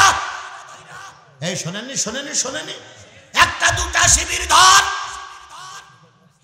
সকাল বিকাল নাস্তা কর, একটা দুটো শিবির ধর, ধৈরা ধৈরা সবাই কর। আল্লাহ বলল তুই শিবির দিয়ে নাস্তা করতে চাইলি, আর আমি আল্লাহ তোর বাংলাদেশ থেকে আউট করে দিলাম। তোর আল্লামা সাইদির জানাজা পড়তে দেশটি, আর আমি তোদের দেশ থেকে বের করে দিলাম। ওরা আমাদের জানাজা বন্ধ করেছিল, আর বাংলার জনগণ ওদের কবর দেওয়া বন্ধ করেছে। কিছুদিন আগে ওদের এক নেত্রী মারা গেছে, অগ্নিকন্যা। অগ্নিকন্যা মারা গেছে, ডাক্তার মোহাম্মদ ইউনূসের কাছে বলতে অগ্নিকন্যা মারা গেছে, একটু কবর দেওয়া জায়গা দেন। ডাক্তার বলতে অগ্নিকন্যা কি পানি কন্যা তা আমি জানি না, জায়গা বাংলার জমিনে হবে না। আমরা এদেশের লোক না কেউ অত শত বুঝি না, আমার বসাইছে ছাত্ররা বলিছে অগ্নিকন্যার জন্য আলাদা কোনো কবর দেওয়া জায়গা হবে না। একান্তই যদি বাংলাদেশে মাটি দিচ্ছেন, ওনার স্বামী যে কবরে আছে ওই কবরে গর্ত করি ওখানে দেন, নতুন কোনো জায়গা দেওয়া যাবে না। কি আমি কি কথাটা বাড়াই বললাম না ঠিক বললাম? অগ্নিকন্যার জন্য আলাদা কবর দেওয়া জায়গা নাই, স্বামীর কবরেই দিতে হয়েছে। তাহলে বোঝো, অগ্নিকন্যার কবর হয়নি, আর মানস কন্যা আসলেও কবর হবে না। উনি ছিলেন জাতির মানস কন্যা না, প্রায় সময় বলতে শেখ হাসিনা জাতির মানুষ কন্যা, এই সে দেখো বাংলার জমিনে কবর হবে না, হবে না, হবে না। বিশ্বনন্দিত আলেমের জানাজা পড়তে দেউনি, তোমাদেরকে জনগণ কবর দেওয়ার জায়গা দেবে না। আর এখন যে কটা আসো, হয় ভালো হও, নাই ম্যাডাম যে দেশে গেছে সেই দেশে যাও। এখানে ফাজলামি করো না, ফাজলামি করলে একবার ক্ষমা করা দেওয়া হয়েছে, দ্বিতীয়বার ক্ষমা করা হবে না। দ্বিতীয়বার যদি মাথা উঁচু করো, কাল্লা আলাদা করে সাইজ করে ফেলবো। কারণ লাগবে না জিহাদি সংবাদ দেবেন, জিহাদি একলাই 100। এর আগে আমি মাহফিল করিনি এই এলাকায়, নলিয়ায় মাহফিল করতেছি, সমস্ত প্রশাসনের লোক এসে ঘিরে ফেলেছে। নলিয়ার যিনি সভাপতি ছিলেন তিনি বললেন, হুজুর ধরলে আমার ধরবে, আপনি চালাই যান। সে সময় আমরা কথা বলে কত রাস্তাঘাট, আমার এখানে এমনও সাথীর আছে যে মাহফিল করে আমাকে উঁচু করে কাদা পানি পার করে জায়গায় পৌঁছাই দিয়েছে, এমনও সাথী আমার পিছনে বসে আছে, সব এখানেও আছে। আমার ভাইয়েরা, কাব ইবনে মালিক আসতেছে কয়টা প্রশ্ন নিয়ে? 3টা প্রশ্ন। নির্ধারিত সময় এসে গেল। একদিন আগে ওমর যে বলতেছি, ইয়া রাসূলুল্লাহ, কাবার চত্বরে আবু কুবাস পাহাড়ের পাদদেশে বিরাট মঞ্চ হয়েছে, বিরাট জনসভা হবে, কোনো খবর টবর রাখেন নাই? নবীজি বলতেছে, ওরা খবর দিচ্ছে না, আর আমাদের খবর রাখার দরকারও নাই। একদিন আগে একটা ছোট্ট চিরকুট লিখল, মোহাম্মদ, আব্দুল্লাহর বেটা মোহাম্মদ, আগামীকাল মদিনার থেকে একজন বড় হুজুর আসবে, 7 বস্তা টাকা কন্ট্যাক্ট করেছি, ওই হুজুর তোমার সঙ্গে বহাস করবে। এই বহাসে তুমি যদি দিতে চাও আমরা মুসলমান হব, আর যদি হেরে যাও 50,000 কর্মী সামনে থাকবে, তোমার বংশ সব নিবংশ করে ফেলবে। তবে সত্য হলো, বিশেষ দ্রষ্টব্য, তুমি ময়দানে একা থাকবা, আমার থাকবে 50,000, আর তুমি থাকবা একা, তোমার পক্ষে কোনো লোক ময়দানে থাকবে না। এটাই হলো গণতন্ত্র। আমি যুদ্ধাপরাধীর মামলা দেব, 1000 সাফাই সাক্ষী আমি উপস্থিত করব। ও সাইদি, তোমার পক্ষে কেউ সাক্ষী দিতে পারবে না। যদি শুকুরঞ্জন বালি সাক্ষী দিতে আসে, টিভি পুলিশ ধরে নিয়ে ভারতের আদালতে ভরে দেবে। এটাই হলো গণপ্রজাতন্ত্রী শেখ হাসিনা মুজিবারের বাংলাদেশ। কথা ঠিক? ওরা 1000 সাক্ষী দেবে, আর আমরা একটাও সাক্ষী। যদি কেউ দিতে আসে তাহলে ধরে নিয়ে কোথায় নিয়ে যাব? ভারতে। শুকুরঞ্জন বালিরে ভারতে পাওয়া গেছিল না। এই হলো গণপ্রজাতন্ত্রী বাংলাদেশ। আর ওনারাই আবার মাঝে মাঝে কয় এবারের মতো সুষ্ঠু নির্বাচন জনগণ আর কখনো দেখিনি। শতকরা 99.99 জন লোক ভোট দিয়েছে, আমি বিপুল ভোটে পাশ করেছি। কুকুর ছিল হাই স্কুলের বারান্দায় শুয়ে, ও হঠাৎ করে মাইকের আওয়াজ শুনে মাথা উঁচু করে বলল, নেতা খবর কি? তুমি বলতে চাও 99% ভোট পড়েছে, কালকে তো আমি এই বারান্দায় শুয়েছিলাম, কেউ তো ভোট দিতে আসেনি। কথা বলেন, কথা বলেন, কথা বলেন। এরা কত বড় মৃত্যু! ওদের কাছে ফেরাউনও ফেল। আল্লাহ নবী চিঠিটা পাইলেন, নবী লিখতেও পারতেন না, পড়তেও পারতেন না। আল্লাহর নবী সাল্লাল্লাহু আলাইহি সাল্লাম বললেন, ওমর চিঠিটা একটু পড়ো তো। হযরত তোমার চিঠির পরে একবারে চোখ বুলিয়ে বলতেছি, ইয়া রাসূলুল্লাহ, আর বুঝি আপনারে বাঁচানো যাবে না, এবার বুঝি আপনাকে আমাদের বিদায় দিতেই হবে। নবীজি বললেন, ঘটনাটা কি? কয়ে সিরকুটির ভিতরে লেখা আছে আগামীকাল এক হুজুর আসবে মদিনার থেকে, তিনি আপনার সঙ্গে বহস করবে, তাই মঞ্চ তৈরি করেছে। 50,000 কর্মী থাকবে, আপনি জিতলেও হাজ, হারলিও হাজ। নবী বললেন, ওমর সব জায়গায় চোখের পানি ফেলালি জেতা যায় না, আর সব জায়গায় কানলি জেতা যায় না, বা সব জায়গায় হাসলি জেতা যায় না। ফর্মুলা বের করো যে এদের মোকাবেলা কিভাবে করা যায়। ওমর বলেন, ইয়া রাসূলুল্লাহ আপনি বাইর করেন। কয় আমাদের দলে এখন লোক কয়জন? ওমর বললেন, গুনে গুনে 40, আর আপনার 41 পুরুষ লোক, ছোট এবং নারীরা ঘরে আছে। নবীজি বললেন, এই 40 জন লোককে সংবাদ দিয়ে 2 জন করে করে একটা কাতারবদ্ধ হও, এক এক জায়গায় 2 জন করে থাকবা, ওই 50,000 লোকের ভিতরে তোমরা বসে থাকবা। তাহলে 20 জন লোক, 40 জন লোক যদি 20 ভাগ করে, তাহলে এক এক ভাগে যদি 2 জন হয়, তাহলে কয় ভাগ হবে? এই 20 জায়গায় বসে থাকবা। যদি দেখো গড় আইন কোনো আইন তৈরি হচ্ছে, অনৈতিক কোনো আইন তৈরি হচ্ছে, ওই 20 জায়গার থেকে দাঁড়িয়ে বলবা এই আইন আমরা মানি না। উদু ইলা সাবিলি রব্বিকা বিল হিকমা, 20 জায়গার থেকে দাঁড়াই বলবো আমরা এই আইন মানি না। তাহলে ওরা দেখবে যে লোক হুজুরির দলে অনেক। 1 2 3 4 5 6 কাতারের থেকে 6 জন লোক যদি তাকবীর দেয়, মঞ্চে যারা আওয়ামী লীগের লোক বসে আছে তারা সবাই জানবে যে এই মজলিসে যত লোক আছে সব হুজুরির দলের লোক। উদু ইলা সাবিলি রব্বিকা বিল হিকমা। হযরত ওমর বললেন, ইয়া রাসূলুল্লাহ, ইয়েস। 20টা দলে ভাগ হয়ে গেল। মাগরিবের পর থেকে সমাবেশ শুরু হলো। হুজুর এসেছেন কোথার থেকে? হুজুর 5 জন সঙ্গী সাথী নিয়ে আসছেন, 5 জন খাদেম। 5 জনকে নিয়ে মদিনার থেকে দীর্ঘ পথ অতিক্রম করে এসে মঞ্চে এসে বসে আছেন। এবার মঞ্চের জনসভা শুরু হলো। মঞ্চের জনসভা শুরু। নবী কাবার উত্তর প্রান্তে বসে আছে, আসে না আসে না, কার আদেশের অপেক্ষায় আছে। আল্লাহর নির্দেশ না হলে ময়দানে যাওয়া যাবে না। এবার ওলীদ ইবনে মুগীরা বক্তৃতা করলেন, আবু সুফিয়ান বক্তৃতা করলেন, আবু লাহাব বক্তৃতা করলেন, আবু জেহেল বক্তৃতা করতে দাঁড়িয়ে বলতেছে, ভাইরা আমার, বোনেরা আমার, মুহাম্মদকে দাওয়াত দিয়েছিলাম, আসেনি। হুজুর এসে বসে আছে, ভয়তে বেরোচ্ছে না। আগামীকাল মোহাম্মদকে যেখানেই ভাবে সেখানেই হত্যা করবে, কোর্টে কোনো মামলা নেওয়া হবে না। জিবরিল এসে বললেন, দোস্ত এবার যাওয়া লাগবে। সুবহানাল্লাহ বলবেন না, সুবহানাল্লাহ বলবেন না, সুবহানাল্লাহ বলবেন না। রাসূল একখানা কাপড় মাথায় দিয়ে হাঁটি হাঁটি পা পরে, কিসের রাত? পূর্ণিমার চাঁদের রাত। আজকে বাইরে যাওয়ার সময় দেখবেন চাঁদটা কত ঝলমলে, চাঁদের ভিতর থেকে হাঁটি হাঁটি পা পা করে চলে আসতেছে। আবু জেহেল দাঁড়িয়ে বক্তৃতা করতেছে, হঠাৎ করে দেখে কাবা চত্বর দিয়ে একজন হেঁটে আসতেছে। আবু সুফিয়ানের বলতেছে, আবু সুফিয়ান তুমি তো আমার চেয়ে একটু লম্বা, তাকাই দেখো তো কেনা আসতেছে। আবু সুফিয়ান বলতে ওটা মোহাম্মদই হবে। আবু জেহেল বলতেছে, না আসাই ভালো ছিল, কারণ এই যে হুজুর 7 বস্তায় টাকায় বিক্রি হয়েছে, এই হুজুর মুহাম্মাদের কাছে পারবে না। এটা আমি 100 বার বলে দিতে পারি। এ হুজুর শুধু টাকা খাওয়ার জন্য আইছে, এ হুজুরির ভিতরে কিছু নাই। আল্লাহ নবী হাঁটি হাঁটি পা পা করে 50,000 লোক ভেদ করে মসবত্তি নেতাদের সামনে এসে দাঁড়ায় বলেন, আসসালামু আলাইকুম।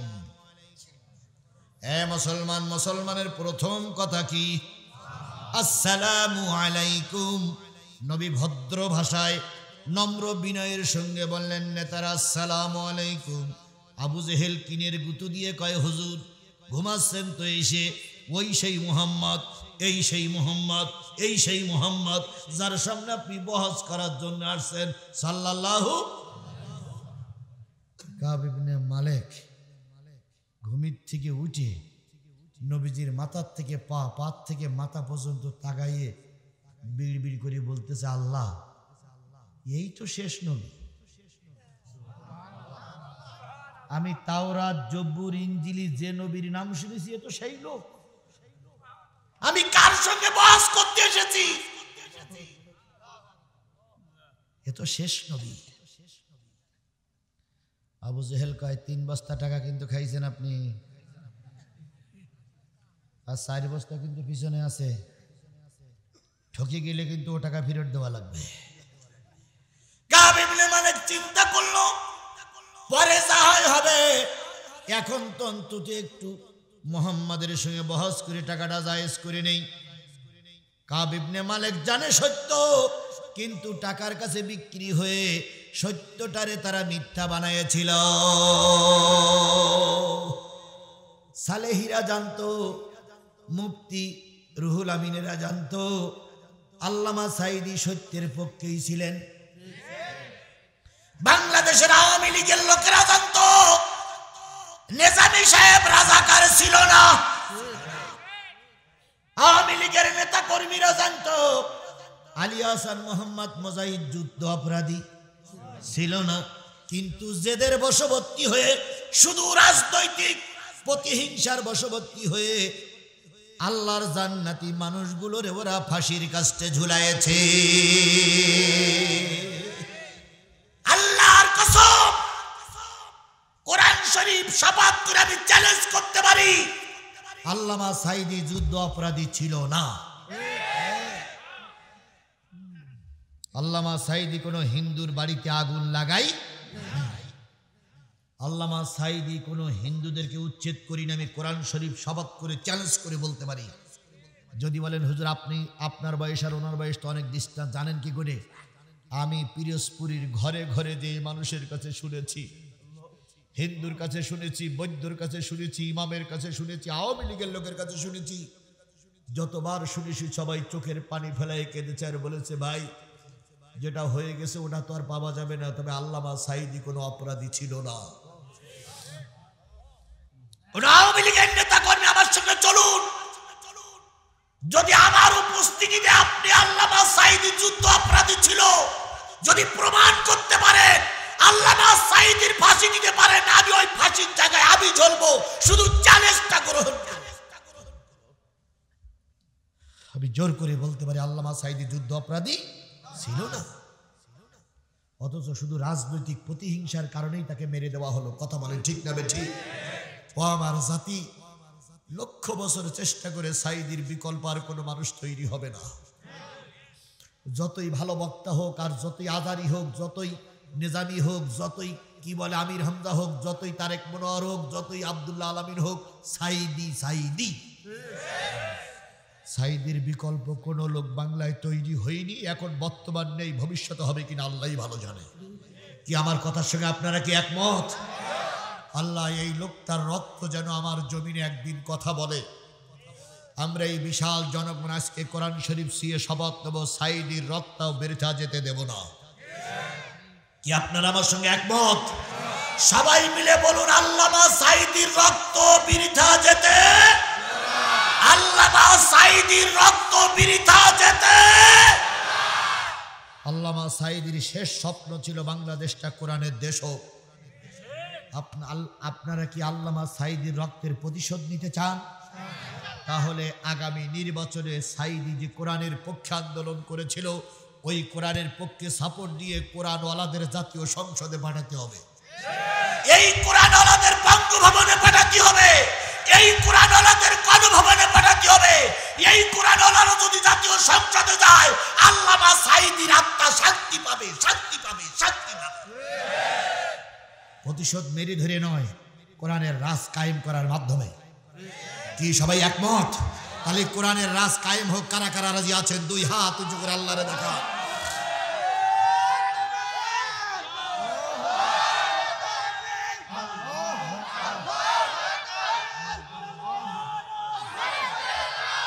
আল্লাহ এই হাতগুলো রে, আল্লাহ এই হাতগুলো রে কোরআনের জন্য কবুল করুক। সকলে বলুন আমিন, আরো জোরে আমিন।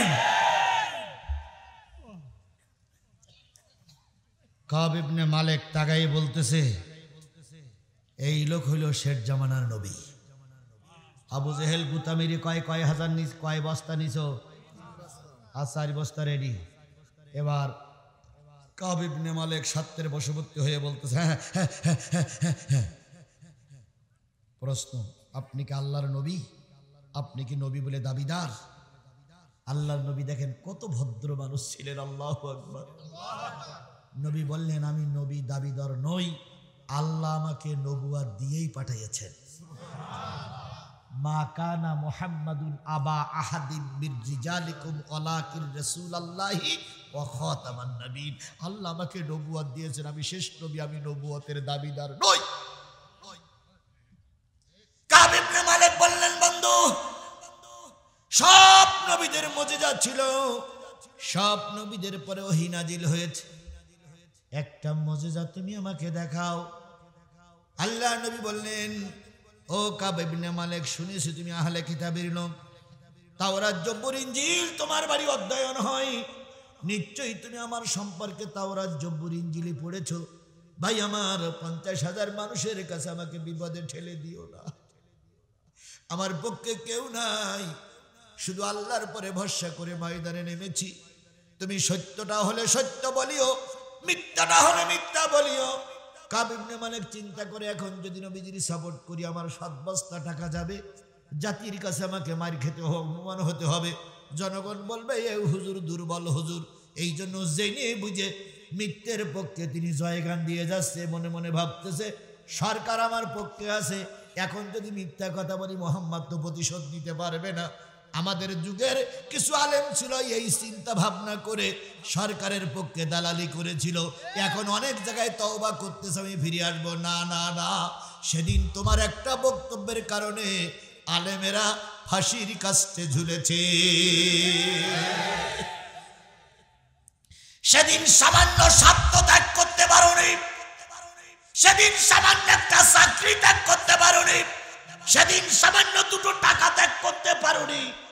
তোমার মিথ্যা বক্তব্যের কারণে অনেক আলেমরা জেলে গেছে, তোমার মিথ্যা বক্তব্যের কারণে অনেক শিবিরের নেতা কর্মী ফাঁসির কাস্তে ঝুলেছে, অনেক শিবিরের নেতা কর্মীদের বাড়ির থেকে ধরে নিয়ে গুলি করে মেরে দিয়েছে।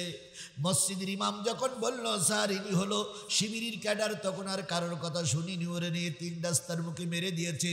ও মসজিদের ইমাম, তোমার কারণে আমার কলিজার টুকরা সন্তান রাস্তায় ধুকে ধুকে মেরেছে, আল্লাহ তোমারও ক্ষমা করবে না, জাতি তোমারে ক্ষমা করবে না। তাহিরি বিরাট বাকবাকুম করতেছিল, মামলা 3টে হয়েছে, 3টা মামলা হয়েছে। এখন পুলিশ ধরতে গেছে, পুলিশের মেরিস, এখন সে যে কোথায় আছে তার বউও জানে না।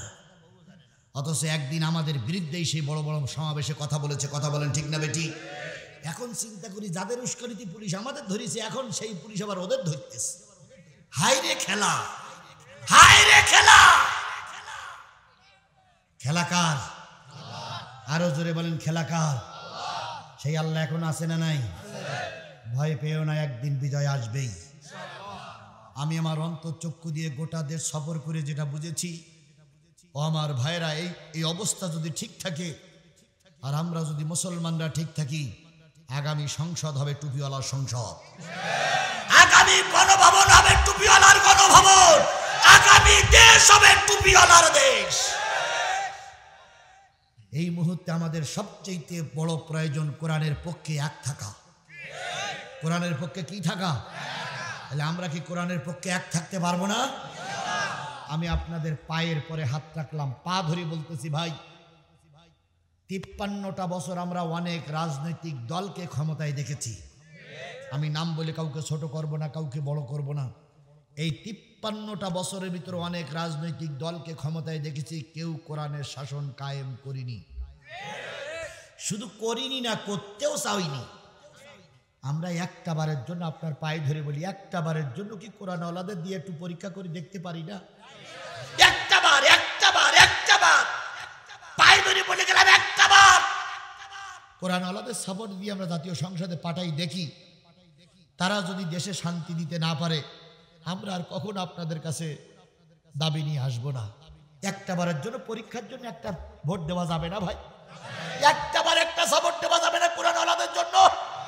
পরীক্ষা করে দেখি, যদি ওরা শান্তি দিতে না পারে 132 তালাক দেবে, দিয়ে বলবো তোমরা আর আমাদের কাছে কথা বলবে না, কারণ তোমরাও শান্তি দিতে।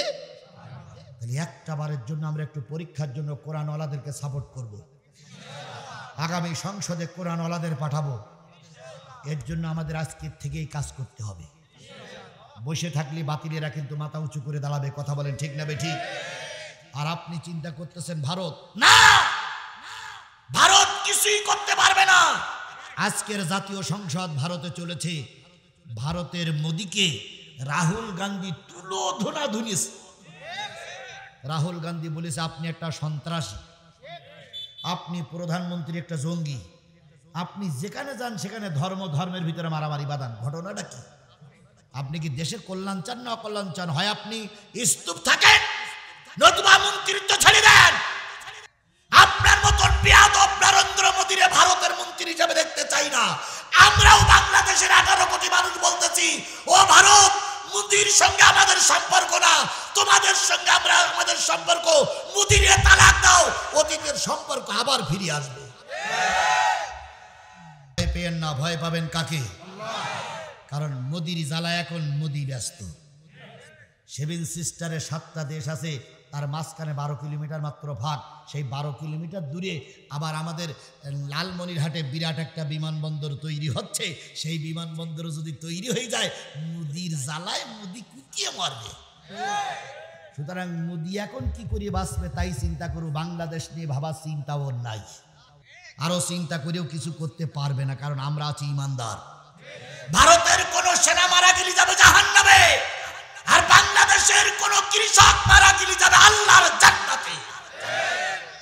তাহলে আমরা মরলে শহীদ, বাঁচলে ভারতের সঙ্গে লড়তে রাজি। কি স্লোগানটা কি হবে?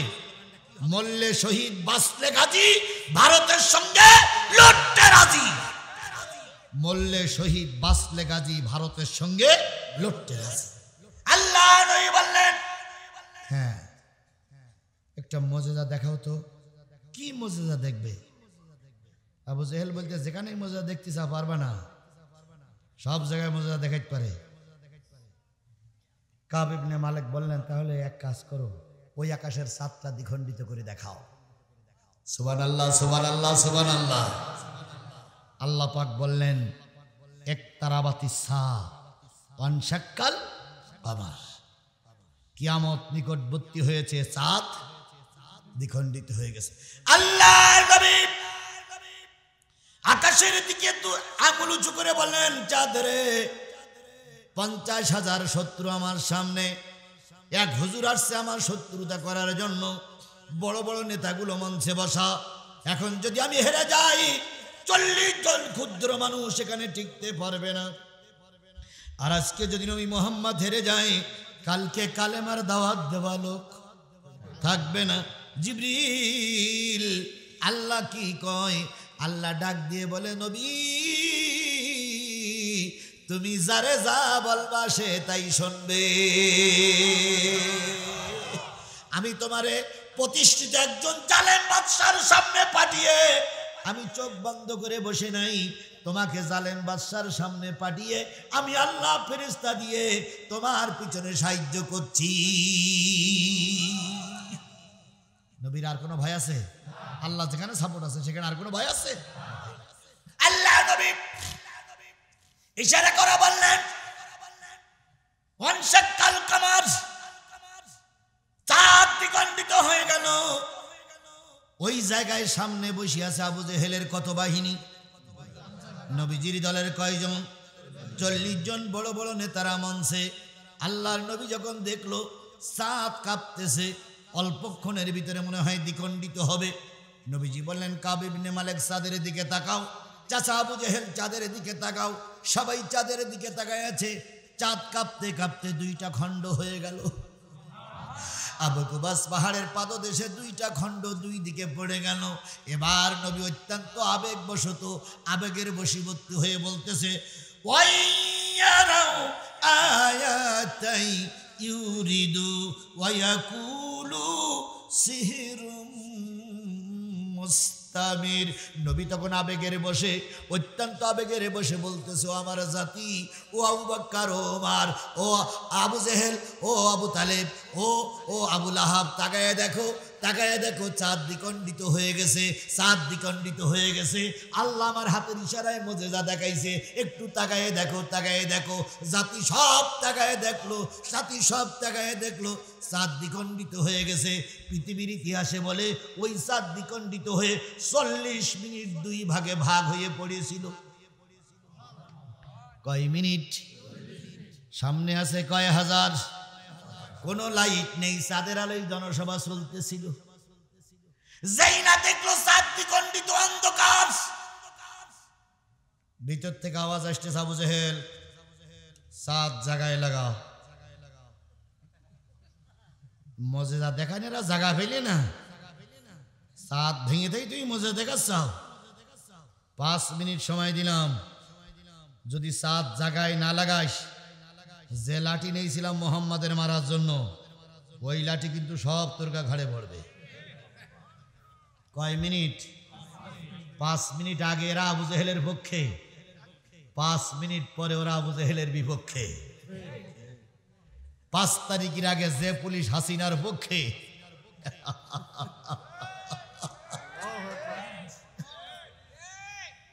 5 তারিখের পরে সেই পুলিশ হাসিনার কোমরে দড়ি, আইন মন্ত্রীর কোমরে দড়ি, আসো আসো আসো। কামরুল ইসলাম বলতেছে, এদিন বলো সেদিন না। পুলিশ বলছে, কথা বলি বলো, মুখে টেপ মেরে দেব। খেলাকার, খেলাকার। আবু জেহেল 50,000 লোক নিয়েছে কারে মারার জন্য। সেই 50,000 বলতে চাঁদ জায়গায় লাগাবি। 5 মিনিট টাইম দিলাম, নতুবা ঠ্যাঙের গিরে ছাড়াই ফেলবে। আবু জেহেল হুড়মুড় করে দিয়ে মোহাম্মদের পা জোড়াই ধরে বলতে, মোহাম্মদ, আমি মুসলমান হয়ে গেছি, আমি আর জীবনেও তোর বিরোধিতা করবো না। বাবা তুই চাঁদ জায়গায় লাগা। কিভাবে হুঙ্কার এসতেছে তাই দেখতেছো। যে লোক হুঙ্কার দিছিল ধর ধর নবী ধর, সেই লোকের এখন হুঙ্কার দিচ্ছে ধর ধর আবু জেহেলের ধর, তাড়াতাড়ি। নবীজি বললেন, আল্লাহ, ওরা যখন ফিরে আসতে চাচ্ছে, দয়া করে চাঁদটা জায়গায় লাগাই দাও, নতুবা এই চাঁদ যদি জায়গায় না লাগে কোটি কোটি মানুষ কষ্ট পাবে। কি দয়ার মানুষ আমার, কি দয়ার নবী আমার। চাঁদ যখন জায়গায় লেগে গেল, আবু জেহেল তখন বলতেছে, ওয়াকুলু সিহরিম মুস্তামির। ওরে বাপ রে বাপ, এ তো সাংঘাতিক জাদুঘর রে ভাই। এতদিন জাদু করেছিল দুনিয়া, এখন চাঁদেও জাদু করে। হুজুর আপনি পারবেন না হারবেন? হুজুর বলতেছে, প্রশ্ন করতে চাইছিলাম কয়টা? এটা হলো শরিয়াতের প্রশ্ন, আমি বুঝলাম এটা আমি হেরে গেছি। এবার হবে মারফতি প্রশ্ন। কি প্রশ্ন? হুজুরও কত লোভী। এবার হবে কি প্রশ্ন? আল্লাহর নবী আব্দুল্লাহর বেটা মোহাম্মদ, প্রথম তোমাকে দেখেছি, তারপরে একটা প্রশ্ন করেছি, তুমি জিতে গেছো। না না না, আমি আর তোমাকে নিচে দাঁড়াই থাকতে দিতে পারি না, আসো বন্ধু আমার চেয়ারেই আসো। আবু জেহেল বলতে 3 বস্তা, মনে আছে, চেয়ারে বসাই মাইর দেব। এবার মোহাম্মদ সাল্লাল্লাহু আলাইহি সাল্লাম বলুন তো, আমার ছেলে মেয়ে কয়জন? মারফতি প্রশ্ন, আমার ছেলে মেয়ে কয়জন? আচ্ছা বলেন, আপনারা এখানে যারা আছেন যদি আমার কাছে জিজ্ঞেস করেন হুজুর আপনার ছেলে মেয়ে কয়জন, আমি গত বছরে বলেছিলাম 4 জন না 3 জন, আজকে যদি বলি 4 জন, তাহলে আপনারা আমার মিথ্যাবাদী বলবেন না? কেন বলবেন? আমার কি বয়স একবার কমিয়ে গেছে নাকি? একেবারে নাট বল্টু সব ঢিলা হয়ে গেছে নাকি? এবছর আর একটা বেশি হলে হতে পারে না ভাই? কি এবছর একটা বেশি হলে হতে পারে না? আমার বউ তো এখনো বুড়ি হয়নি, আর আমার বাহু তো এখন একবার বল কমিয়ে দেয়নি, তাহলে এবছর আর একটা হতে পারে না? তাহলে গত বছর বলেছিলাম কয়টা, এবছর যদি 4টে বলি, তাহলে আপনারা আমার মিথ্যাবাদী বলতে পারবেন না? তখন আমি ওই কথাটা ধরিয়ে যদি তর্ক বিতর্কে যাই, আপনি হেরে যাবেন। আল্লাহ নবী চিন্তা করলেন, এর ছেলে মেয়ে কয়জন আমি জানি, কিন্তু এখন যদি ওর সামনে স্বীকার করি তাহলে ওই টাকার লোভে বলবে হয়নি। আবু জেহেল বাহিনী মারবে। ওমর লাব্বাইক ইয়া রাসূলুল্লাহ, আসো কোথায়? কয় হুজুর এই যে, কই এই হুজুরির 5 জন খাদেম আছে কাবা চত্বরে গাজা টানতেছে, এই হুজুরির সঙ্গে আইছে। এই সাক্ষী উপস্থিত না করা পর্যন্ত দ্বিতীয় প্রশ্নের উত্তর দেওয়া যাবে না। নবী কি কোনো বিশ্ববিদ্যালয়ের ছাত্র? নবী কি কোনো মাদ্রাসাতে কামেল বাস করেছে? কি মেধা, কি বুদ্ধি, কি বিবেক আমার আল্লাহ দিয়েছে। হযরত ওমর চলে গেলেন। এই তোমরা কি প্রধান বক্তার সাথে আসছো? হ্যাঁ, ময়দানে ডাকে 5 জনকে পেয়ে বলতেছে, ভাই তাওরাত জব্বুর ইনজিল কি তোমরা শুনেছো? কয় হ্যাঁ, আমাদের বড় হুজুর শোনায়। কয় সেখানে কি মুহাম্মাদের নাম আছে? কয় হ্যাঁ আছে। কয় সে মুহাম্মাদের পরিচয় কি? কয় মুহাম্মাদের নাম মুহাম্মদ, আব্বার নাম আব্দুল্লাহ, আব্বা তার দাদার নাম আব্দুল মুত্তালিব, মক্কায় আসবে, এইটা আমাদের ওই হুজুর আমাদের শুনাইছে। মুহাম্মদ সাল্লাল্লাহু আলাইহি সাল্লাম বলতেছে, ওসব আমি কিছু শুনতে চাই না, তোমরা একটা সত্য কথা বলবা, আমি সেই শেষ নবী, যদি আমার বিরুদ্ধে কোনো মিথ্যা অপবাদ দাও কিয়ামতের দিন আল্লাহর দরবারে তোমাদের কৈফিয়ত দিতে হবে। তোমরা হুজুরির সঙ্গে এসেছো বলে হুজুরির দালালি করবা না, সত্য কথা বলবা। ওরা 5 জন বলতেছে, আমাদের এই বড় হুজুর সঙ্গে করে নিয়ে যাক আর না যাক, মিথ্যা কথা বলবো না। লোক তৈরি করে নেছে না নাইনি? যে ছিল কাব ইবনে মালিকের পক্ষে, সে এখন মুহাম্মাদের পক্ষে। সুবহানাল্লাহ বলেন, সুবহানাল্লাহ বলেন, সুবহানাল্লাহ বলেন। এটাই আল্লাহর খেলা, এটাই আল্লাহর খেলা, এটাই আল্লাহর খেলা। যারা জামাত বিরোধী ছিল তারা এখন দলে দলে জামাতের পক্ষে। ইজা জা নাসরুল্লাহি ওয়াল ফাতহু ওয়া রাআইতান নাসা ইয়াদখুলুনা ফি দীনিল্লাহি আফওয়াজা। আল্লাহর এই কোরআন আল্লাহ এমনি নাজিল করেনি, যুগের সঙ্গে তাল মিলাই আল্লাহ কোরআন নাজিল করেছে। তো ওরা বলতেছে সত্য সাক্ষী দেব। এবার কাব ইবনে মালিকের বলতে, বড় ভাই, ভাই আমার কি প্রশ্ন, ছেলে মেয়ে কয়জন? হ্যাঁ, তোমার পরিবারে একটা মেয়ে আছে, সেই মেয়েটা প্রতিবন্ধী, নুলা মেয়ে, হাঁটতে পারে না, চলতে পারে না, দাঁড়াইতে পারে না। যদি সত্য হয় সত্য বলিও, 7 বস্তা টাকার জন্য ভাই মিথ্যা বলিও না, নবী অপমান হলে আল্লাহর গজব নাজিল হবে। টাকা কর হুজুর চুপ করে বসে আছে। যদি সত্য কথা বললি টাকা যায়, মান সম্মানও যায়, আবার মিথ্যা কথা বললি সাক্ষীরা সামনে ধরা খেয়ে যেতে হবে। কিছুই যখন বলে না, আল্লাহ নবী 5 জনকে লক্ষ্য করে বলতেছে, আমার কথাটা সঠিক না বিঠিক?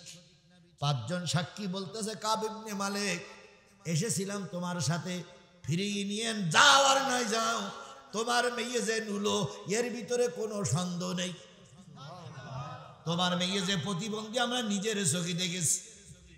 সুবহানাল্লাহ বলবেন না? কাব ইবনে মালিক প্রশ্নের উত্তরের সাথে বলল ঠিক। আবু জাহেল বলছে, টাকা ফেরত দাও।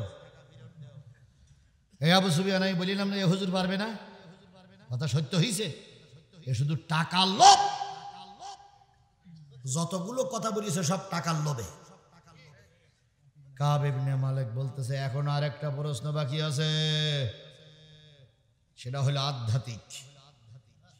সেইটা কি? কাব ইবনে মালিক বলতেছে, সেটা হলো সাক্ষীরাও জানে না, দুনিয়ার কেউ জানে না। আমি যখন আসতেছিলাম, অনেক দূর চলে আসার পরে স্ত্রী আমার ঘরের দরজার থেকে হাত ইশারা করে ডাকলো, স্বামী। আমি চলে গেলাম, ঘরের ভিতরে ঢোকার সাথে সাথে দরজা বন্ধ হয়ে গেল।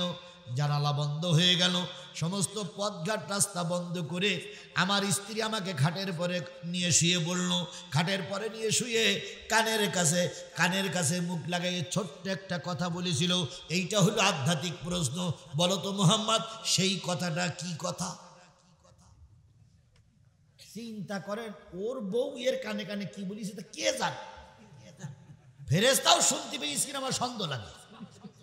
আর সেই প্রশ্নের উত্তর দিতে হবে আল্লাহর নবীকে কত কঠিন অবস্থা পার করে ইসলাম প্রতিষ্ঠা করা লেগেছে। কথা বলেন ঠিক না বেটি? ইসলাম এমনি গান দিয়ে ভেসে আসেনি, ইসলাম এমনি প্রতিষ্ঠিত হয়নি। অনেক রক্ত, অনেক সময়, অনেক ত্যাগ তিতিক্ষার পরে ইসলাম এসেছে। কথা বলেন ঠিক না বেটি? ও আমার জাতি, সেই ইসলামকে আমরা বিলাইয়ে দিতে পারি না। ওই ইসলামকে টিকাই রাখার দায়িত্ব শুধু আজিজুল ইসলাম জিহাদির, আপনাদের সবার ওই ইসলাম টিকাই রাখার দায়িত্ব। কথা বলেন ঠিক না বেঠিক? ওই ইসলাম টিকাই রাখার জন্য এই মাদ্রাসাগুলো টিকাই রাখা জরুরি। যদি এই মাদ্রাসাগুলো টিকে থাকে ইসলাম টিকে থাকবে। কথা বলেন ঠিক না বেঠিক? আল্লামা সাইদির এলাকায় যেই দেখেন, আল্লামা সাইদির একটা প্রত্যন্ত অঞ্চল থেকে বেরিয়ে আসছিলেন।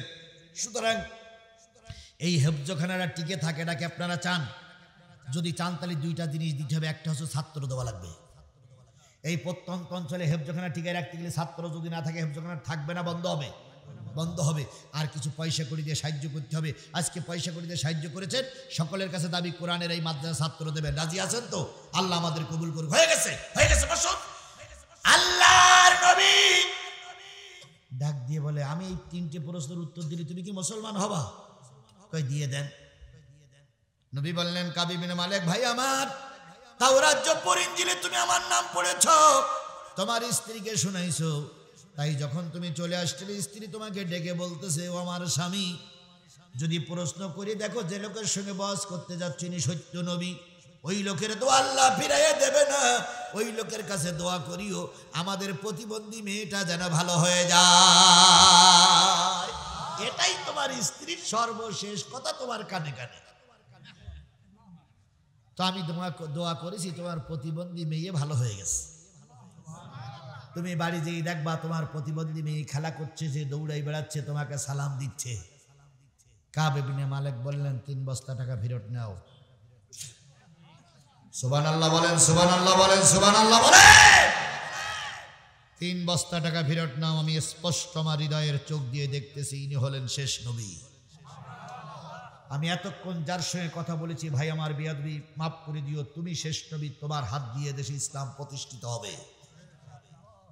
শেষ কথাটা আল্লাহ কিভাবে বলতেছেন দেখেন। আল্লাহ বলতেছে, ওয়াকাযযাবু ওয়াত্তাবাউ আহওয়াহুম। কাব ইবনে মালিক কালেমা পড়ে মুসলমান হয়ে গেল। কাব ইবনে মালিক জাতির সামনে ঘোষণা করলো, এই নবী শেষ নবী, এই নবী সত্য নবী, টাকার আমার দরকার নেই, তোমরা টাকা ফেরত নাও। আমি নবীর দলে ঢুকে গেলাম। কাব ইবনে মালিক নবীর দলে ঢুকলো, কিন্তু কাফেরের আবু জেহেল কি বললো, ওয়াকাযযাবু ওয়াত্তাবাউ আহওয়াহুম। নিজের নফসের বশবর্তী হয়ে আবু জেহেল বলল, মোহাম্মদ বড় একজন জাদুকর। চাঁদের আলোয় যখন মোহাম্মদ আবু জেহেল পালাই যাচ্ছিল, তখন সামনে বসে আছে কয়জন? না, নবীজির দলের লোক কয়জন?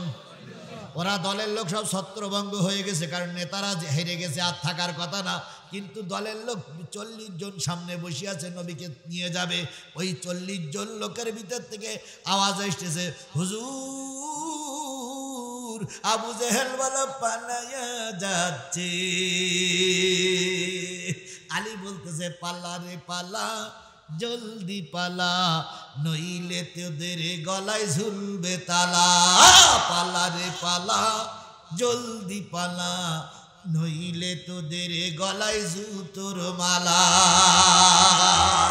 5 তারিখের পরে ওই একই আওয়াজ এসেছে, পালা রে পালা, জলদি পালা, নইলে তোদের গলায় জুতোর মালা। ও ভাই, বিরিয়ানি খাওয়ার সময় হইনি। অকুল্লু আমরিন মুস্তাকির। আবু জেহেল বাহিনী পালায়ে গেল আর বলল, নবী সত্যি একজন জাদুকর। আল্লাহর নবীর এই দাওয়াত তখনও চালু ছিল, এখনো চালু আছে। কথা বলেন ঠিক না বেঠিক? সেই কোরআনের পক্ষে আমরা থাকতে রাজি আছি না নাই? আল্লাহ আমাদের কোরআনের পক্ষে কবুল করুক, সকলে বলুন আমিন। আল্লাহ রসুল বলেছেন ততক্ষণ পর্যন্ত মুমিন হতে পারবা না যতক্ষণ পিতামাতা ভাই বোন সবার চাইতে নবীকে ভালোবাসতে না পারবা।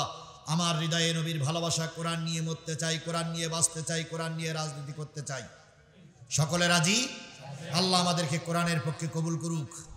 বেঁচে থাকলে আবারও কোনোদিন দেখা হবে, যদি বেঁচে না থেকে আল্লাহর রাস্তা আমাকে মাফ করে দিয়েন।